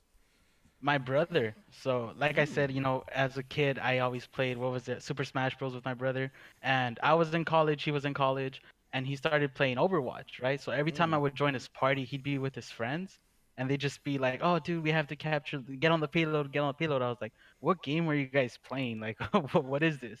And he's like, "Oh, it's Overwatch. You should buy it. You know, it's fun." And so he's the one that got me into it. I was like nice. really, really into the division, and I Right. was like, I don't know if I want to leave the division and go play this cartoon game. Like, don't do this to me. And yeah, sure enough, I gave it a shot, and I actually didn't like it at all, dude. At first, I was like, what is Wow. this? This is not an FPS. Yeah, I don't know. Like, I tried playing Soldier, and it was too Right. cartoony for me, and I was like, I'd just go play Call of Duty, dude. What is this? Yeah. So And then, So you said you started playing as Soldier, which brings me to my next question. yeah, That was some of the first characters that you started. Who else did you start playing as well? so it was Soldier, and I sucked on him. I was like, dude, I can't like get the hang of this guy. You know, you can't zoom. So then I started playing Ana because you can zoom in and everything. Oh, But okay. Zarya was my character. Like I Ooh. absolutely fell in love with Zarya, and that's actually what pushed me to like love Overwatch. Like that's the only game I play now since Right. season 2 has been Nice. Overwatch. Yeah. That's huge. I think that's pretty big. Okay, so you know it became one of your favorite games to play and stuff like that. Yeah. Let's go to the streaming aspect about it because I think that's a huge part of kind of like who you are and stuff like that. And I remember before I started streaming, before I had the podcast, um, even before you start, because I know you play with my daughter Minty a lot, and Yeah. she plays she You loves do. playing, right. And here's the thing too. Even before you guys started playing like recently, I remember like even further than that, like she had met you and she told me about you a long time ago. She was like, oh, I Okay. met this guy and his name is Inumlox and he's a streamer. The first thing I thought, which is gonna be a question that I just kind of thought of, because you when she Uh-oh. mentioned that, I was like, wait a minute, like Numlock, like the player, like the Overwatch player, because there's a player named Oh yeah, Numlock. Numlocked, right, or something like that. Right, Yeah, yeah. So yeah. so what's the origin about your name? Give us a little bit about that. All right, dude. So I used to have my whole like Twitch and my gamer tag in game was called Thought Gaming, right? THOD Gaming, and it kind of ties in with your question, like the opinion about you that the community has or Yeah. whatever. Dude, I was like a one trick Zarya for like the longest, dude. Right? So, and I used to play during like the night queues because I would get out of college, get out of work, and then get home and play Overwatch. Hmm. And it's like dive was really big, and I'm like, nope, I'm just gonna play my Zarya. Zarya's I have fun with Zarya. So like in any game that I would be, right, it'd be like, oh dude, we have Thought Gaming, like Thought Gaming this, Thought Gaming that. And I was like, you know what, dude? I can't get into a game without people just being like GG's. We have the one trick Zarya. And dude, this is like when Father Pochik used to be a one trick Pharah, Spinal, like everyone calls them Owls or whatever, but it's just everyone has that hero that they enjoy playing, right? Right. So that's actually one of the reasons why I changed it. And Leaf actually suggested Numlocks. Oh. Leaf CA. Yeah, yeah, yeah. Yeah. Of course. Me and Leaf are good 'Cause friends. Yeah, because I wanted a gamer tag that was short. I didn't want no like XX69 or anything like that. Yeah, yeah, yeah. I want something that looks good, that looks clean, and something you can just like is recognizable. And he's like, Yeah. dude, why not like numlocks or something? And I was like, dude, that's really good. So I actually have scroll locks, cap locks, and numlocks. Those are my Oh, accounts, dude. nice. I was able Nice, to dude. snatch them all. That's really good actually. That's pretty good. Especially you have Yeah. now your little army of keyboard locks. Exactly, dude. That's really cool. So go to the origin of the streaming aspect. So what you were talking about how like you played video games after Yeah. going to college and stuff like that and after work. What made it seemed like you had a lot on your plate. So what made you want to do that aspect of it, and where did you start seeing growth? Okay, so like let's to start like the origins of streaming. I actually started streaming back in 2011, right? Modern Warfare 3 was out. It was a hot game. And like I said, like I really enjoyed Call of Duty, right? Hmm. Like I didn't have the aim, but I had like the game sense of it. So I started spawn trapping and people would be like, "Dude, you're getting like 100 kills a game. Why don't you stream it?" And I was like, "What do you mean stream it? What is that?" And he's like, "Dude, it's like just get a capture card." So I had one of those what was it called? Those old school capture cards. I don't know the Yeah, Hapag. yeah, the Hapag. Yeah, I remember. So I started streaming that, dude, and I started growing. I think I by the end of it, I had like 200 followers and 10,000 Nice. channel views, dude. Like people would be like, "Get me in there. I want to spawn trap with you." They would give me those Xbox Live trials, 1,600 Microsoft points, yada yada yada. But it was a lot of Nice. fun interacting with chat and everything, right? Like people would want to watch you and like talk to you, and you'd start making like online friends and everything. Right. So that's actually when I started streaming. But I took a break, and when I started streaming Overwatch, like I said, Overwatch was one of those games that I just played starting in season 2. It was actually Leaf that made me want to get into streaming. Like Okay. so he was putting in insane hours into streaming, and he had his little community. And every single time you'd open up his chat, people would be talking. And I was like, dude, I have my Twitch channel. Why don't I just stream? If I'm playing this game a lot as it is, why shouldn't I'll just go live? Right. And so that's what I did. December 27th, 2017. That's Sorry, December that 29. that's Yeah, really specific, and that's it like is, dude. right before New Year's. Yeah, yeah. Because the reason why I remember is because I got affiliate in like come the new year, the January 1st, I got affiliate. So Wow. Yeah, that was that's really huge. awesome. That's And awesome. it was just one of those things like, no, you should keep streaming. Like this is working out. Yeah, people who want to see you, like you're gaining followers. And so yeah, that's how I started streaming, was just because Leaf. Well, and Leaf is that kind of brings me to this question, because like I'm relatively new to streaming and I'm relatively new to the community itself, right? But I okay. do what I do like about it is that like there is a community aspect to it, especially on Xbox. I was talking Yeah. to somebody yesterday about PS4, and they were mentioning how there's not really that big of a community aspect to PS4. That's why a lot of people don't really know each other, or or really talk to each other. But in Xbox, NA specifically, there is a big community, and everybody kind of knows each other. Yeah. You know, whether they like to or not, right? But they do kind of like all kind of understand each other, and I do like that aspect. So like, you know, people like Leaf, who's also been really good to me, and has, you know, Yeah. who's told me a lot and stuff like that. And you know, even other streamers like Scary, Loud, and Blood. You know, all of those guys who are, you know, really good streamers, and they've also helped. And you know, we've all created like this community, and you know, I've started hosting people from that, and they host me, Yeah. and it's been really good to have that camaraderie. Was that something that it seemed like you were early on? You know, you got affiliated pretty quickly. Was that something that early on that people like Leaf helped you out to do, and stuff Yeah, like that? actually, yeah. So Leaf used to host me, and then I remember the reason why I like kept streaming was because Forgiving hosted me.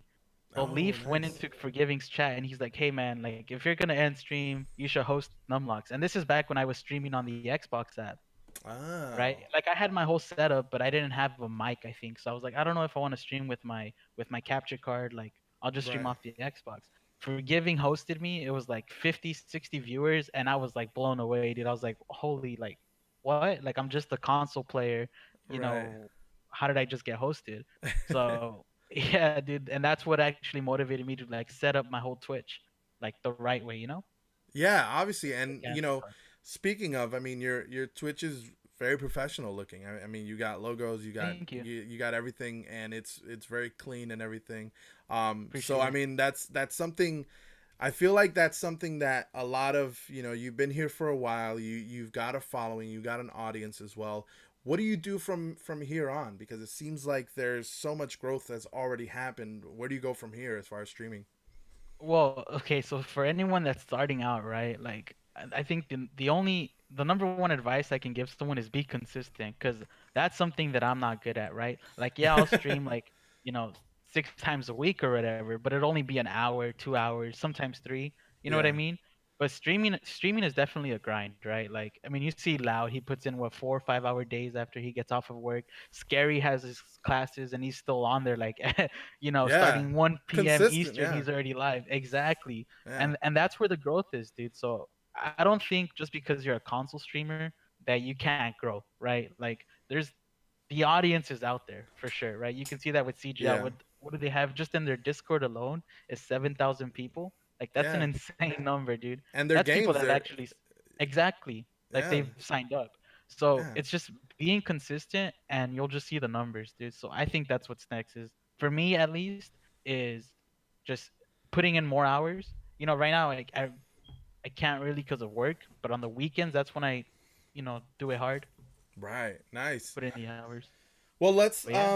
let's talk about something interesting that I think that you mentioned before when we first started talking about you being on the show. You mentioned that you Oh, have some pugs that oh yeah, yeah, the that you pugs. did for a while. That and I really kind of like the idea of this because you were talking about how sometimes at your peak viewership, sometimes you had up to 70 people. Yeah, dude, So it was insane. yeah, tell us a little bit about that. How did that come up, and you know, do you continue doing them?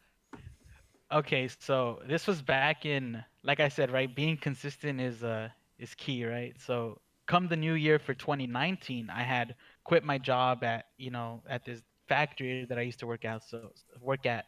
So I had a bunch of time, right? And I was like, you know what? Let me just like drive streaming hard, right? I was at 600 followers, and I like in that period of January through February, I think I went up like 300 followers. And with all this new exposure and everybody, I always had people saying like, "Hey, Num, can we like, do you have like community games? Do you do like do you play with viewers?" And I was like, "Well, I don't, I can't play with everybody, but how about we do like Num Game?" So that's what Yeah. we ended up calling it, right? Was Num Games, and like I did January, I did February, but it just honestly for a one man team, like just me only streaming it, and yeah, I had like my friends that would help maintain the teams or whatever. It was a lot of work, dude. I'm So sure, but I think that's one of those things that is kind of like the type of content that goes kind of People beyond the view want. just and it goes beyond the comp, right? Because you do a lot Yeah. of comp and stuff like that, but this is the type of thing that is it brings more people and it merges and it's real interactive, and I think it's awesome. Yeah, so let me, to touch on that, in January, Hmm. right? So January Num Games was more casual, right? We had people who wanted to like have fun competing, and I don't think there was a prize for that one at all. But come February, we had more teams. I think we had like 6 teams or whatever, 6 teams of 6, and people were like, I'm talking like top 500 teams. I know Schmop was in there. Who was, man, what is it? Oh man, I can't remember his name, but it was Chaotic was in there. A lot of top 500 players, dude. They had a stacked team, and they were very competitive, right? So it kind of opened my eyes, like, okay, like this casual or is this like competing? You know what I mean? Right. There Yeah. was like no in between. So that's why I didn't do one for March, but the demand is there. I can tell you right now, the Nice. demand is there. I have people in chat always ask me, so when's Num Games? Or they tweet at me like, where, May's Num Games. Nice. That no, and that's I think that's an awesome thing to do. I think it's super cool, and it's something that obviously people like to engage with. Yeah. Okay, so let's talk. Let's move on to a different topic because this is something that you Uh-oh. know. Yeah, because I think this is important to talk about. It's kind of it's a pet peeve of mine, particularly because it deals directly with my show, right? So when I first initially asked you to be on the show and we had everything ready, there was an overwhelming, well, not I wouldn't say overwhelming, but there was a really harsh Yeah, on the Twitter commenting. scene. Yeah, on the Twitter scene, there was a lot of commenting about, oh, you're gonna let this guy like whatever. And the first thing I thought, right, because and Yeah. this might just be me because I don't really think of things solely based on Overwatch. The first thing I thought was like, this seems like a good guy. Why is everybody? Why is Yeah, everybody? where's the hate coming from? Why is everybody hating on this guy? So okay, so why do you think? And I have to ask you this because I feel like the only response I ever get is that, oh, they think you're bad. That's it, right? And I'm like, I don't think that's enough of a reason to hate somebody. So why do you think? What have you seen from the community that people talk about like, oh, I don't like iNumlax because this. Okay, I think number one would be because people look at me like a white knight, right? Like kind of like he's no fun. You say something and he'll call you out, right? So I Right. think that's one of the reasons. Another reason is like I honestly do think it's solely based off of Overwatch, dude. Like some people really, really want the win, or like they had like Overwatch is Overwatch. I think we all know when you go on your losing streaks, it like makes you a toxic person. Sure, it tilts you. Yeah, Yeah, obviously. it tilts you. So I think the fact like my hero choices, I don't know if I play like the dumbest things ever, dude. Like I No, like I playing watched your top. stream today. I understand. Yeah, like my hero choices, not flexing for the team. I guess it's more of like playing selfishly, Right. right? And I think I don't know. I honestly think those are the reasons. I don't fill. I feed a lot. That's what everyone says, and because I'm bad at Overwatch. But I think that stems from the fact that I don't really care about my SR. Right? One day you'll see me 4200. The next day you'll see me in diamond. I fluctuate just so much. It just depends if I'm having fun or not. Like I don't think I'm a good player at all. Right. But one thing that I've noticed is that if I'm having fun with Overwatch, I'm climbing, and if I'm not enjoying it, I'm dropping.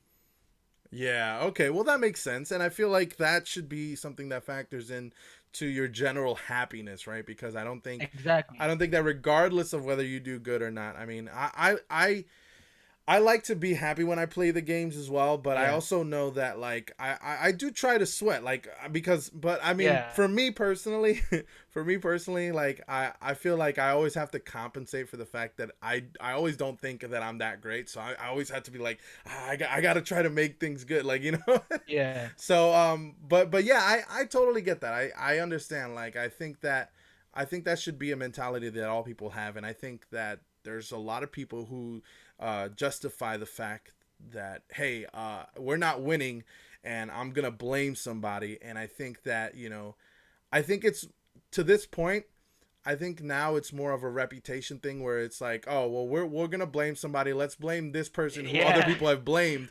Because there's people who I knew who blamed who like were talking bad things about you, who I was like, why you don't like, how many times have you played against? Like, oh, I seen him in comp a couple times. I'm like, that's so what? Like that's like not even that big of a reason. Like that's a It's terrible not, dude, but it is what it. You know what? The funny thing about that is I actually switched my gamer tag right from iNumlogs to Nixia. I didn't talk when I was on that account, yeah, bro. Like because even when I am on my Numlux account, yeah, there've been times when I've gone Torbjorn and jumped off the map, you know, because it's not winnable. right, Like it's not winnable, dude. And they're like, the first thing they say is, "Oh, it's Num's fault." And it's like, what the fuck? Look, listen, dude. I'm trying. I'm playing my best hero. Like, you gotta give me a break here, dude. I'm playing right, Ryan. It's not working. I'm playing Zarya. It's not working. I can yeah, go support, but I've never touched support. Like, I'm not that good. What do you want from right, me? But when I switched to that Nixia account, like, it was actually kind of sad, right? Because no one ever shit talked me because they didn't know who I was, right? And then let's say there was like another guy like Spino or something or Spyro on our team, automatically all the hate would just go towards Spyro or Spinal or that one trick Hammond. What is it? BRB1. Like it's ridiculous, right? But that's what you see a lot in the higher elo. right. Is like, we have those guys who are mechanically gifted who are really really good, and the blame's not gonna be on them, but maybe some people are just not on their best hero. I don't Yeah, know, man. yeah, and I also think that, for those players specifically who are mechanically gifted and are at that high elo, they also It's put frustrating. yeah, it might be frustrating for them, but I also think that Yeah. to them, they also kind of put this idea where I'm playing like this and you're playing like this, and I don't appreciate you playing like this, which is something that you can't help, right? Yeah. Like there's been times where I've been as a masters, I've been in like 37, 3800 queues, and I get paired with people who are 4200 or 4100, Yeah. and they'll blame me for stuff that I honestly I just make mistakes about. I hold beat for too long, or I feed, or I do Yeah. something that does something wrong, and they'll be like, oh, this is, I'm like, I'm sorry, it's hard to just explain that I'm just not as good as you. Like, I'm sorry that's not like, I'm not as good as Yeah. you, and I'm sorry. Like, there's no It's just other way different to levels, say it. right? And it's Right. it's far easier just to like play the blame game. Yeah. You know what I mean? And unfortunately, that's what it's like. Right. But you're Right. right. Sometimes you have people who've never even played with me or played one game with me, and because of the opinion of everybody else, it's like, well, no, you can't change my mind. Yeah, he's dog shit. He's bad. He's terrible player. And Right. to that, dude, it is what it is. I mean, it doesn't affect me. It used to affect me, but it doesn't affect me. I think it's important, because I think that when I first got into the community, and there was a few controversial things that happened, to me personally, where, like, there were people okay, so the first time I hit top 500, which I did with really big players, like, I did it with Scary and Yeah. Dexento and Word Shatter, and I wasn't looking to stack or anything, but they just so happened to be like, hey, we're playing on lower accounts, why don't you join us? We'll Yeah. teach you how to play goats really well, because they had a really good goats comp. And I was like, dude, that's amazing. I would love to do that, because I personally love to learn the game more, and I like to Like play playing with. what's meta, right? And Yeah, what's not, like, exactly. yeah, yeah, yeah. And you play with people who are playing at the high elo level. So I did that, and I got top 500, and I was really proud of it, and I put it on my Twitter, and then somebody was like, oh, like, who are you? You're this and that. Like, they're just like, Yeah. yeah, like they're just giving me crap, and I'm like, what? This is stupid. Like, why are people being this way? And I just think it's that part of that aspect of the community that kind of turns people off. Yeah. But For yeah, sure. I And totally and you only understand. ever see that like in high elo, dude. Like like I said, I fluctuate like so much, right? So Hmm. like people who've ever hit GM or are like borderline 3900 or something, because everyone has a Smurf, right? Yeah, Like, so you're chilling down. Let's say you said you're 36, 3500 sometimes, or yeah, 37, whatever. You're hanging out there. You get a Smurf who's in reality their main account. They're like 4K or something. You know what I mean? And then yeah. they're talking all this stuff, or they're like, oh no, like how'd you even hit? They immediately check your career profile. Oh, you're top 500. You're boosted. Look at you. You're hard stuck now. You know what I mean? Right, It's right. like, dude, they investigate, man, and then like they'll go on Twitter or they'll go wherever, and they're like, who boosted this guy? Who did this? Who's the culprit? Who's responsible? What have you Right. guys done? Yeah, yeah, for And sure. and not everyone is like that, right? Like you said, like we have I can't even say the word, the Camaraderie. community. Yeah. Yeah, here you go. And you have the streamers who like have your back or whatever, like or actual Twitter peeps who, make a Twitter that have it linked with their Overwatch or whatever, who like are kind people. There's only those few bad apples, you know? Right. Yeah. Exactly. Okay. So let's move on to a different topic. Yeah.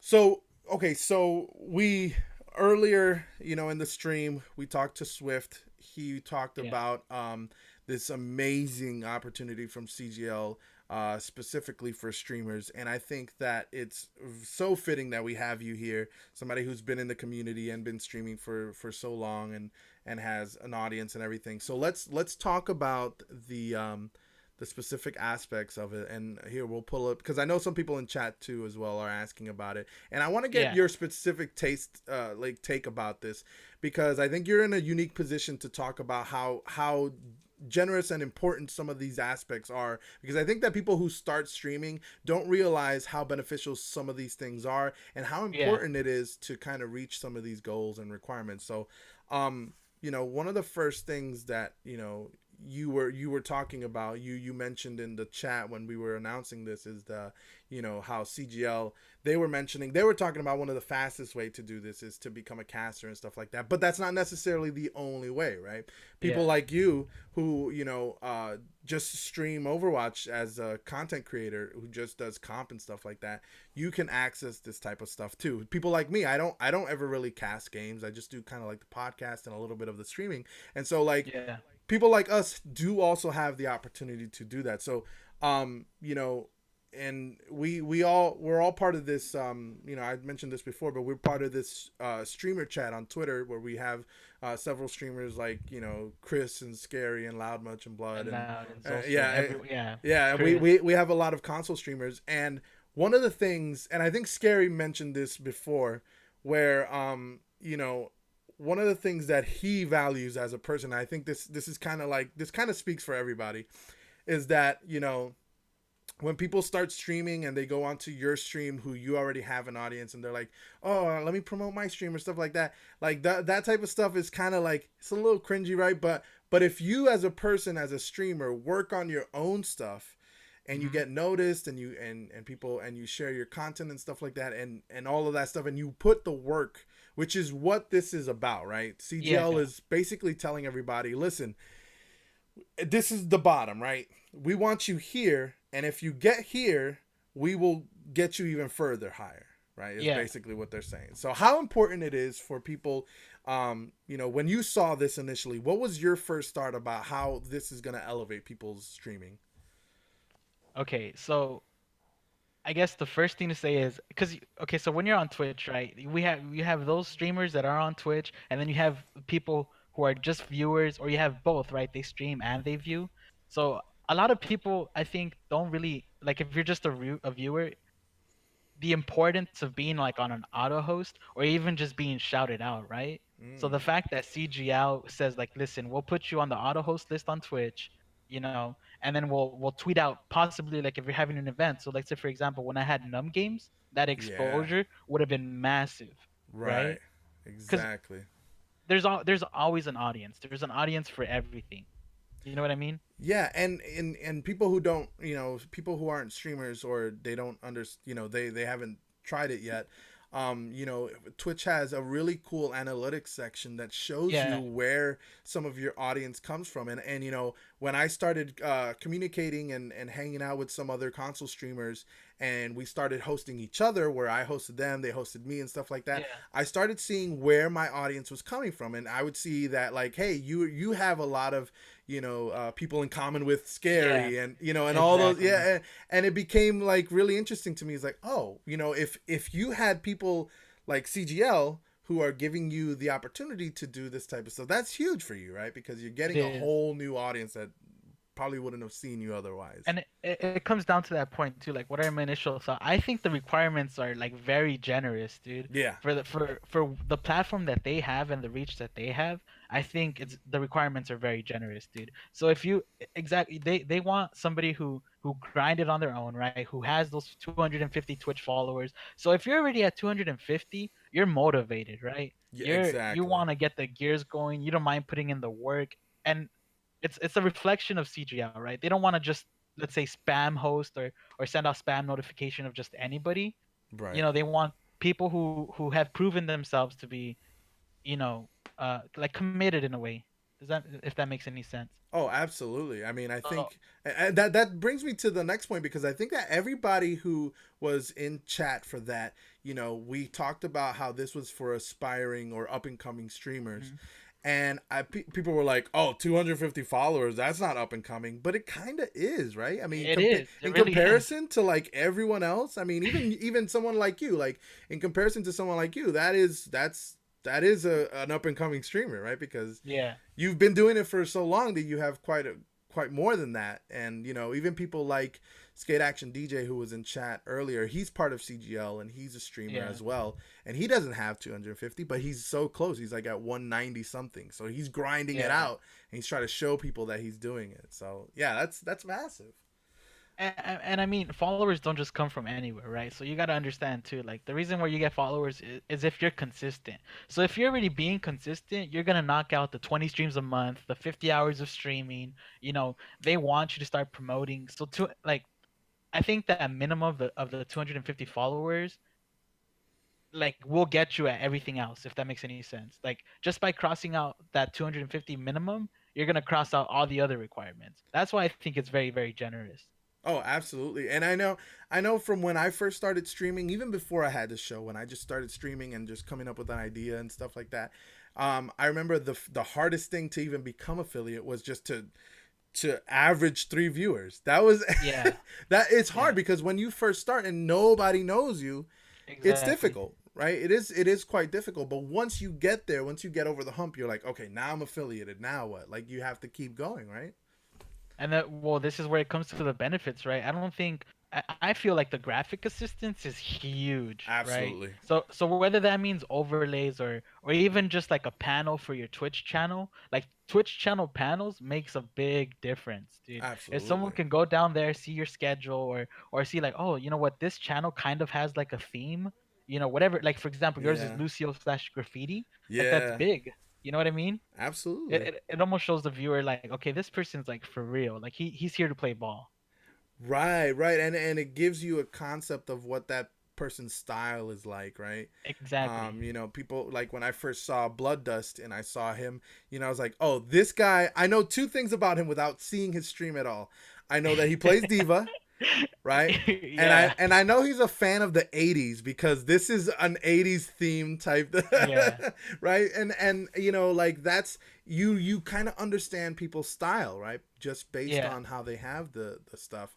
And so that's huge. And I was mentioning this before, like I made my own custom animation for CGL, on my stream where it kind of like bounces and it has like Mhm. their own thing. And I'm willing to share that with people if people want to, like have that for their own stream. I know people after this announcement, there's going to be a ton of people who are trying to, go for that. And, but yeah, it's going to be that type of thing. I've always been the type of person that, likes helping other people. I think that's why I created the podcast, because I wanted to have people like you, a lot of streamers, a lot of really cool people who I think deserve the recognition. Yeah. And I think this just furthers that. Tell me I think about so too. yeah, and so tell me about this. I want to know your opinion about some of the benefits, because we're talking a lot about the requirements, and the requirements we already talk about how it is generous because it shows that you're grinding and that you want to get further. But what about the benefits? What do you think is so important about the benefits here? What stands out for you? Okay, for me, I think for my own channel or for other people. Both. Let's talk about both. Okay, for other people, I think the graphic assistance, right? Because it differentiates you from all the like, the new eggs on Twitch, if that makes any Right, sense, right. right? Yeah. So the graphic assistance definitely helps. It helps you. I feel like it's gonna let you like give it your own personality, right? Yeah. And then for my own stream, I feel like the featured channel and CGL's Discord with the notifications every time you're live, just because they have such a big audience, like 7,000 is Huge. insane, right? Even Like if you even take if like 1% of that, it's exactly, if you take 1%, it's someone that you didn't have before, right? And we all know how Twitch works. As soon as you go up one more viewer, you just got above the, those who have 20 or 21, and next thing you're gonna be far up there. And you'll be right. surprised at the amount of people that specifically look for console Overwatch streamers, right? Oh, Like yo, for sure. I've been in chat and I have someone come in like, "Oh, dude, I've been looking for like 5 minutes for someone that streams Overwatch console." You know what I mean? Yeah. So if there's already people who like competing, you know, in their Discord, maybe they'll be open to watching more streams, right? They're like, "Oh, you know what? I want to see, you know, I have nothing to do for the next hour. Let me just watch some console stream." Because you feel connected, right? You're like, "Oh yeah, I play with controller.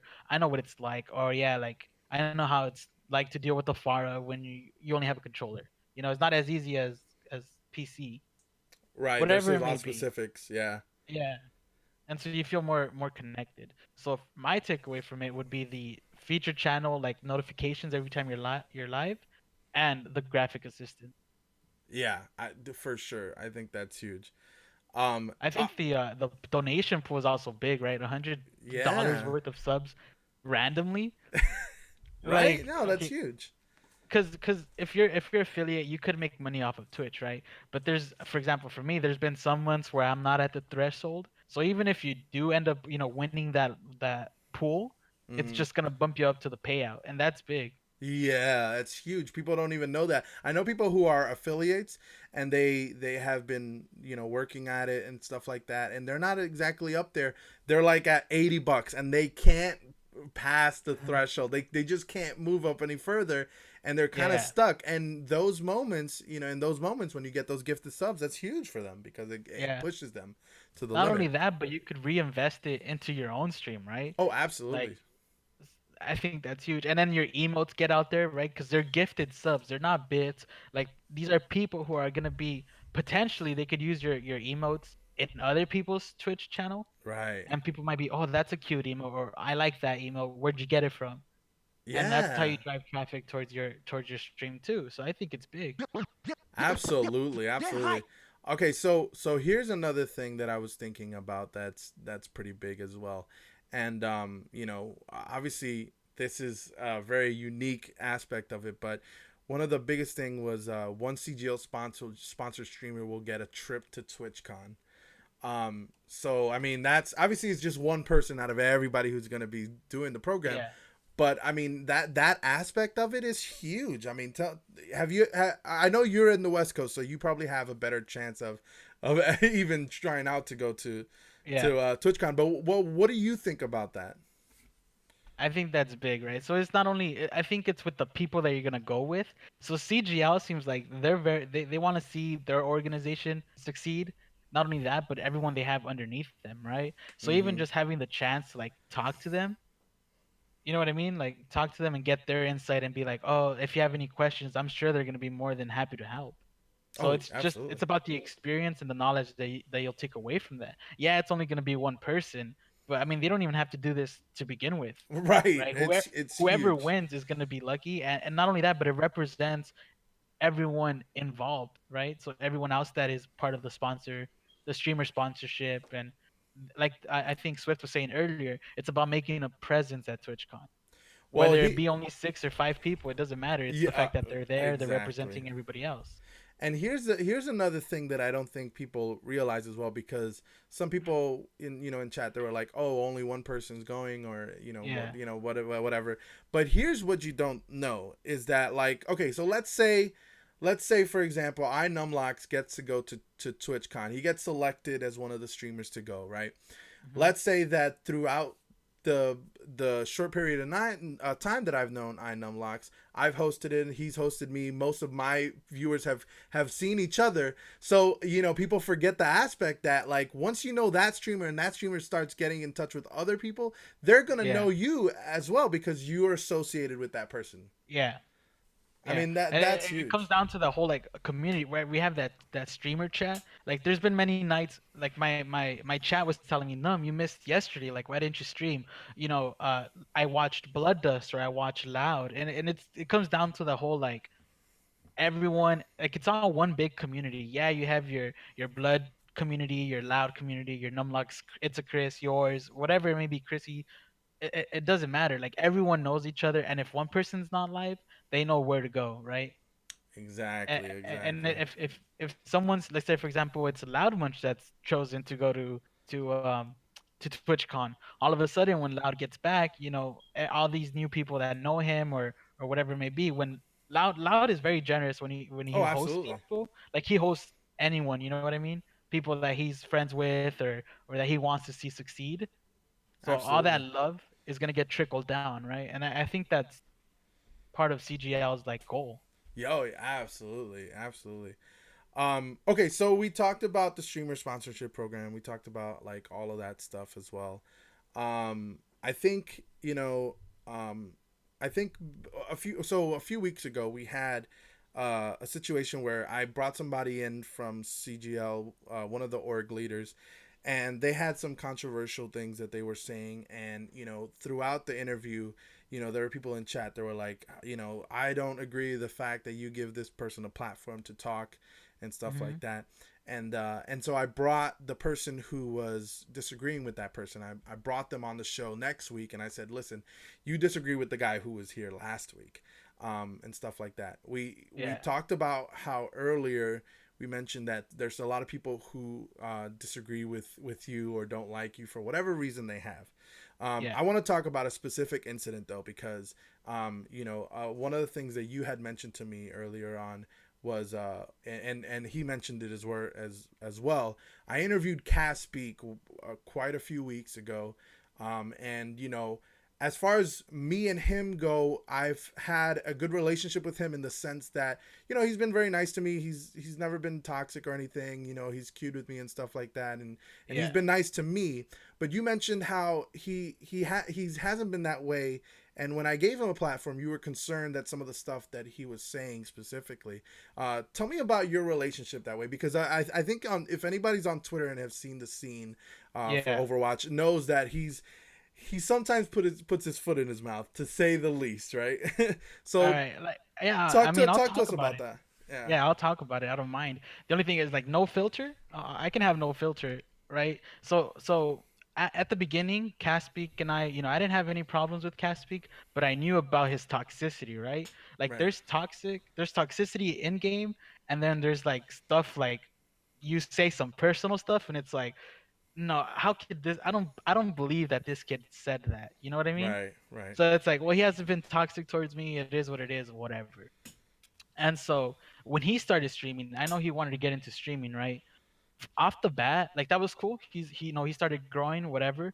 But off the bat, like he would make those kind of comments where it'd be like, "Oh, like host me like in chat, or if anybody wants my email, you should go subscribe to me," which was kind of like cringe, right? Or even how you said, Right. "Is that really how you want to grow?" And that's what I would Yeah. think. That was my takeaway from it. And it wasn't just on my channel. Like I would notice it, in Loud's channel or I can't speak for Bloods because I don't know if he did that in Bloods. I wasn't there, but you Right. would see it, and it'd be like, oh, dude, I don't know, like there's kind of this like unspoken rule where you kind of like you never want to use someone for your own agenda, right? Like, don't play Exactly. with someone just because you want to play with them, because you want to grow or whatever. Right. So that was kind of like a red flag. But then there was this incident, right? I was streaming. I wasn't talking in game or whatever. Mm-hmm. But I guess what had happened was there was some stuff with Tay and him and what's the other guy's name? I don't remember his name. It was the couple, the two guys, the girl and the guy couple. I don't Oh remember man, because you guys play on a different server. You guys play on the West yeah, Coast we server, and play. I don't Yeah, really. I'm East Coast, so I don't really have the knowledge of that you guys have. But yeah. yeah. Well, it was Parker, it was Tay in the game, myself, Caspic, and Caspic just like so Parker was in game chat and Caspic's like he's like, oh, Caspic, don't do this, don't throw, and he just started attacking Tay, Mm-hmm. and yeah, he hadn't been toxic to me before, but just some of the things that he was saying was like, bro, like this is getting way too personal. You're like showing your true colors, you know? Yeah. After like all the like you're trying to build a community, like why are you representing yourself in that light? You know, it's one thing to get tilted in game, or it's another thing to be toxic in game, right? But once you start taking personal shots at someone, it's like I don't know if I want to back you up on that, or if I want my stream thinking that I like encourage that I endorse that. Right. Right. You know what I mean? And he just didn't care. Like even when you told him, hey, I told him, hey, dude, I'm streaming. He was just like I don't care. You know? I don't It care. didn't. Yeah. It didn't stop him from saying the things that he said. Well, And the and it. fact that No, go ahead. and the fact that it's all online, right? Like, do you really want that Yeah. circulating? Oh yeah. Yeah, and then Absolutely. from there it was like, oh, like you're white knighting, like she said some bad stuff, and it's like, okay, well if she said it, she's not at this moment, she's not even in game chat, you know, F it like up! why are you saying all Right. these terrible things about her? Or if she says some bad things about you, like keep it off Twitch, right? You don't want to be known for that stuff, Yeah. you Exactly. know.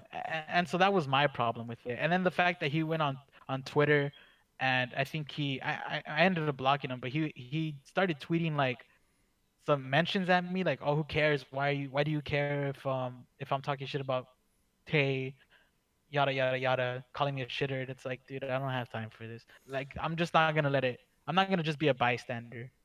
Oh yeah. No. You know what I Absolutely. mean? Absolutely.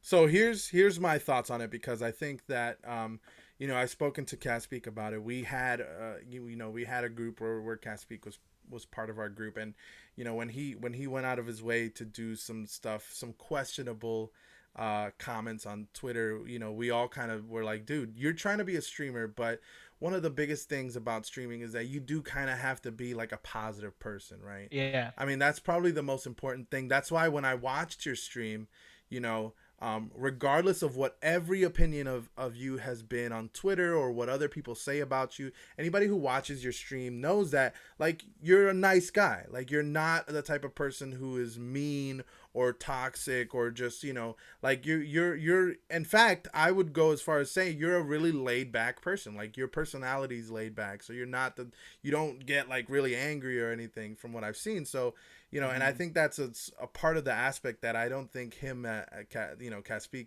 kind of understands. Yeah.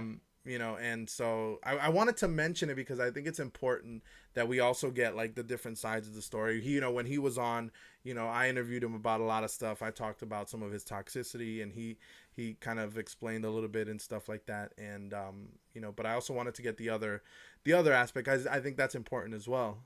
Yeah, well, for now that you bring it up, for a while, like I recently got invited to your guys' streamer group chat, right?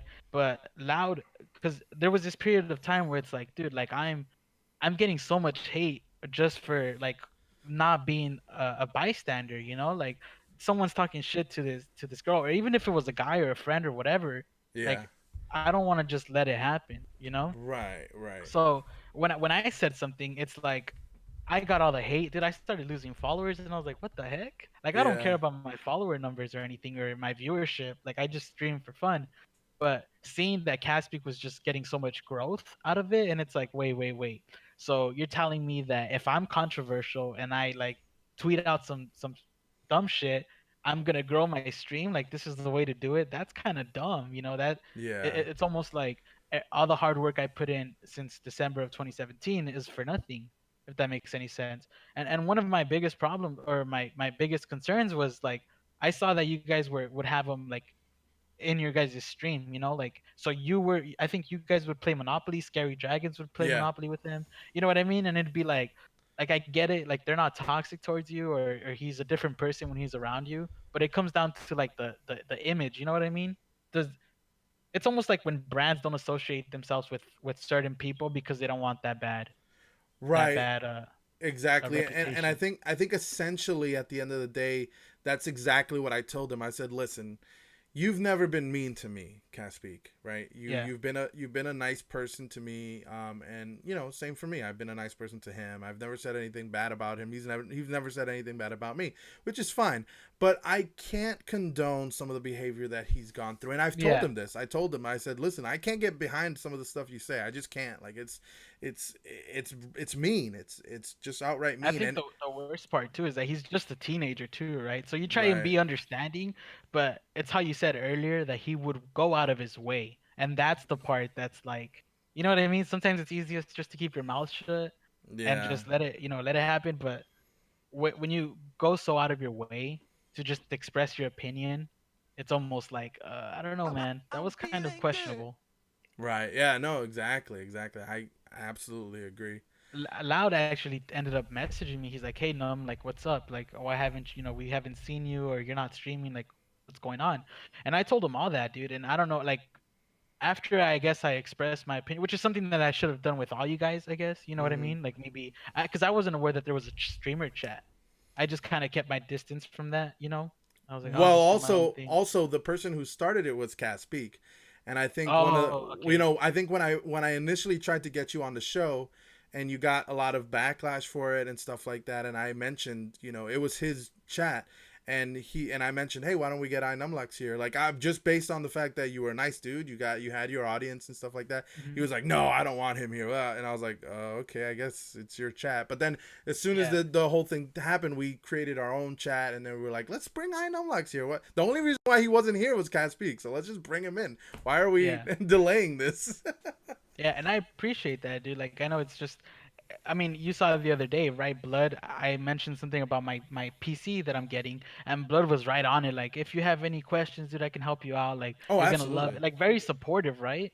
And I Absolutely, and think it's so good it's so important to have that aspect because exactly. it's really good for people to talk to each other. Like I had questions about my own stuff. I was talking about like game chat audio and stuff like that, Yeah, and people and you were one of the first people to talk about it. Like, oh well, how yeah, about this and stuff like, and you just giving me options, and that's huge because a lot of streamers don't have that aspect. So yeah.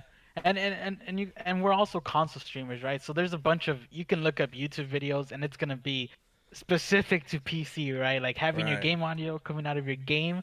Oh, no problem if you have a PC. Here's that tutorial. But when it comes down to like the different capture cards, right? You have your what is it, Aver I have something an media? Aver Media one, yeah. Exactly. And then you have your Elgatos, and people have different headsets, right? They have their wireless, their Astros, their Turtle Beaches. Like there's different setups that could work.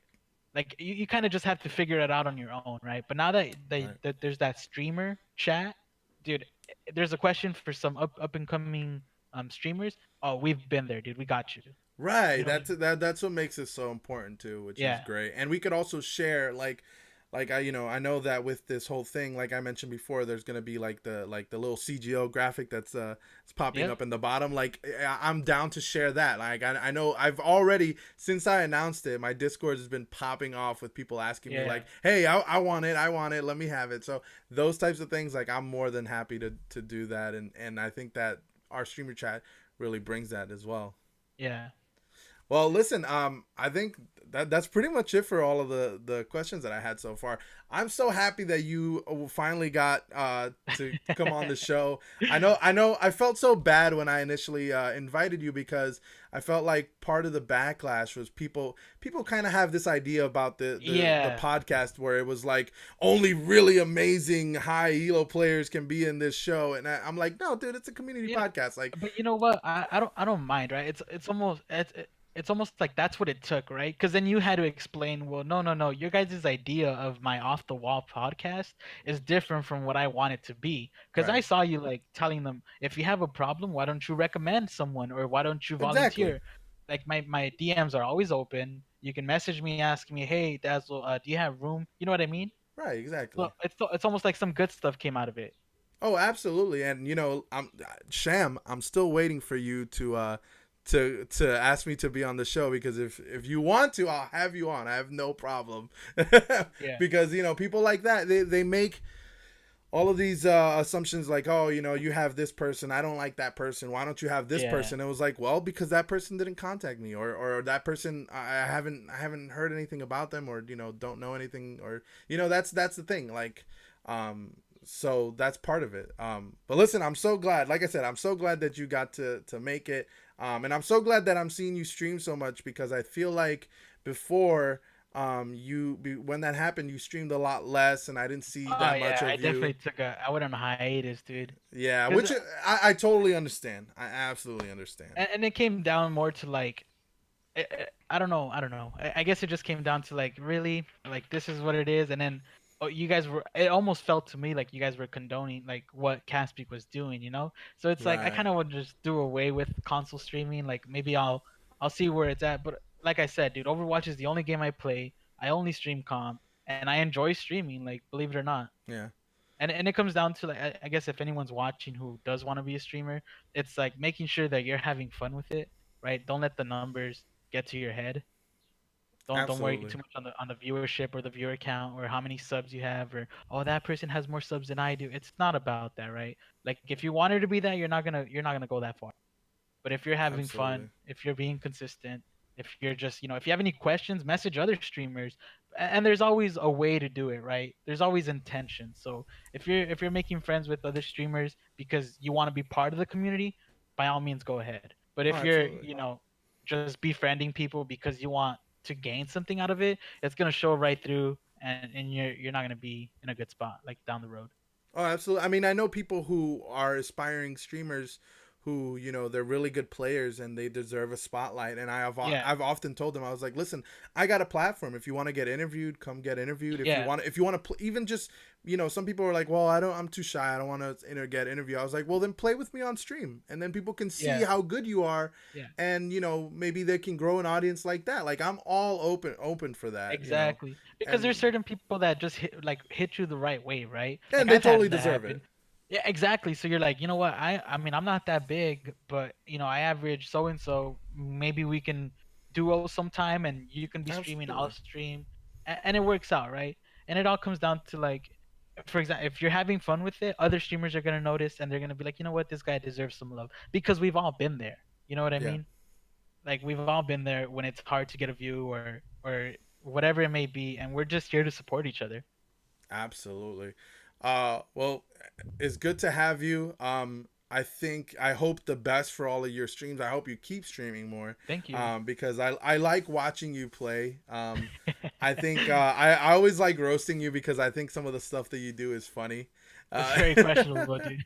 Yeah, but I love watching it, and it's funny too because I get the same criticisms for my stream. Like, people roast me sometimes because I do stuff that it's funny to them because I make some sort of mistake, which is fine. Like, I don't mind because You gotta think about it. it's The all in game's good been out fun for too. 3 years, dude. You gotta add your own flavor to it, man. Right. You can't always play Shield Tank the best, perfect way, or Right. Roadhog or whatever it may be. But as long as you go for the win, as long as you're trying on your hero, and that's all that matters. But thank you for the kind words. Thank you for having me on. I was a little nervous, dude. So for anyone out there that is thinking about being on Dazzle's show, like, he makes you feel comfortable, man. I wouldn't hesitate, even if you're shy. Like, you'll Oh, just absolutely, ask the yeah. question.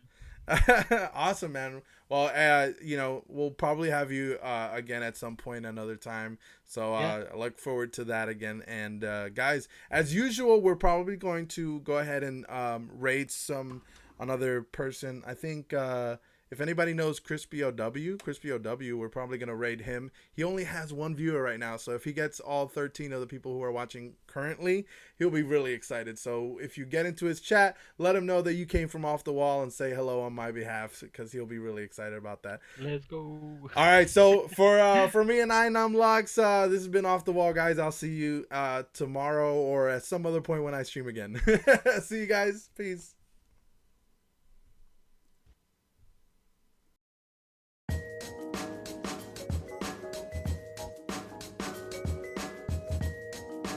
All right, it's 5, 4, 3, 2, 1. F it up. Oh, I'm in the groove. Back in the mix. Check yourself. Oh, feel that healing beat. Heal up.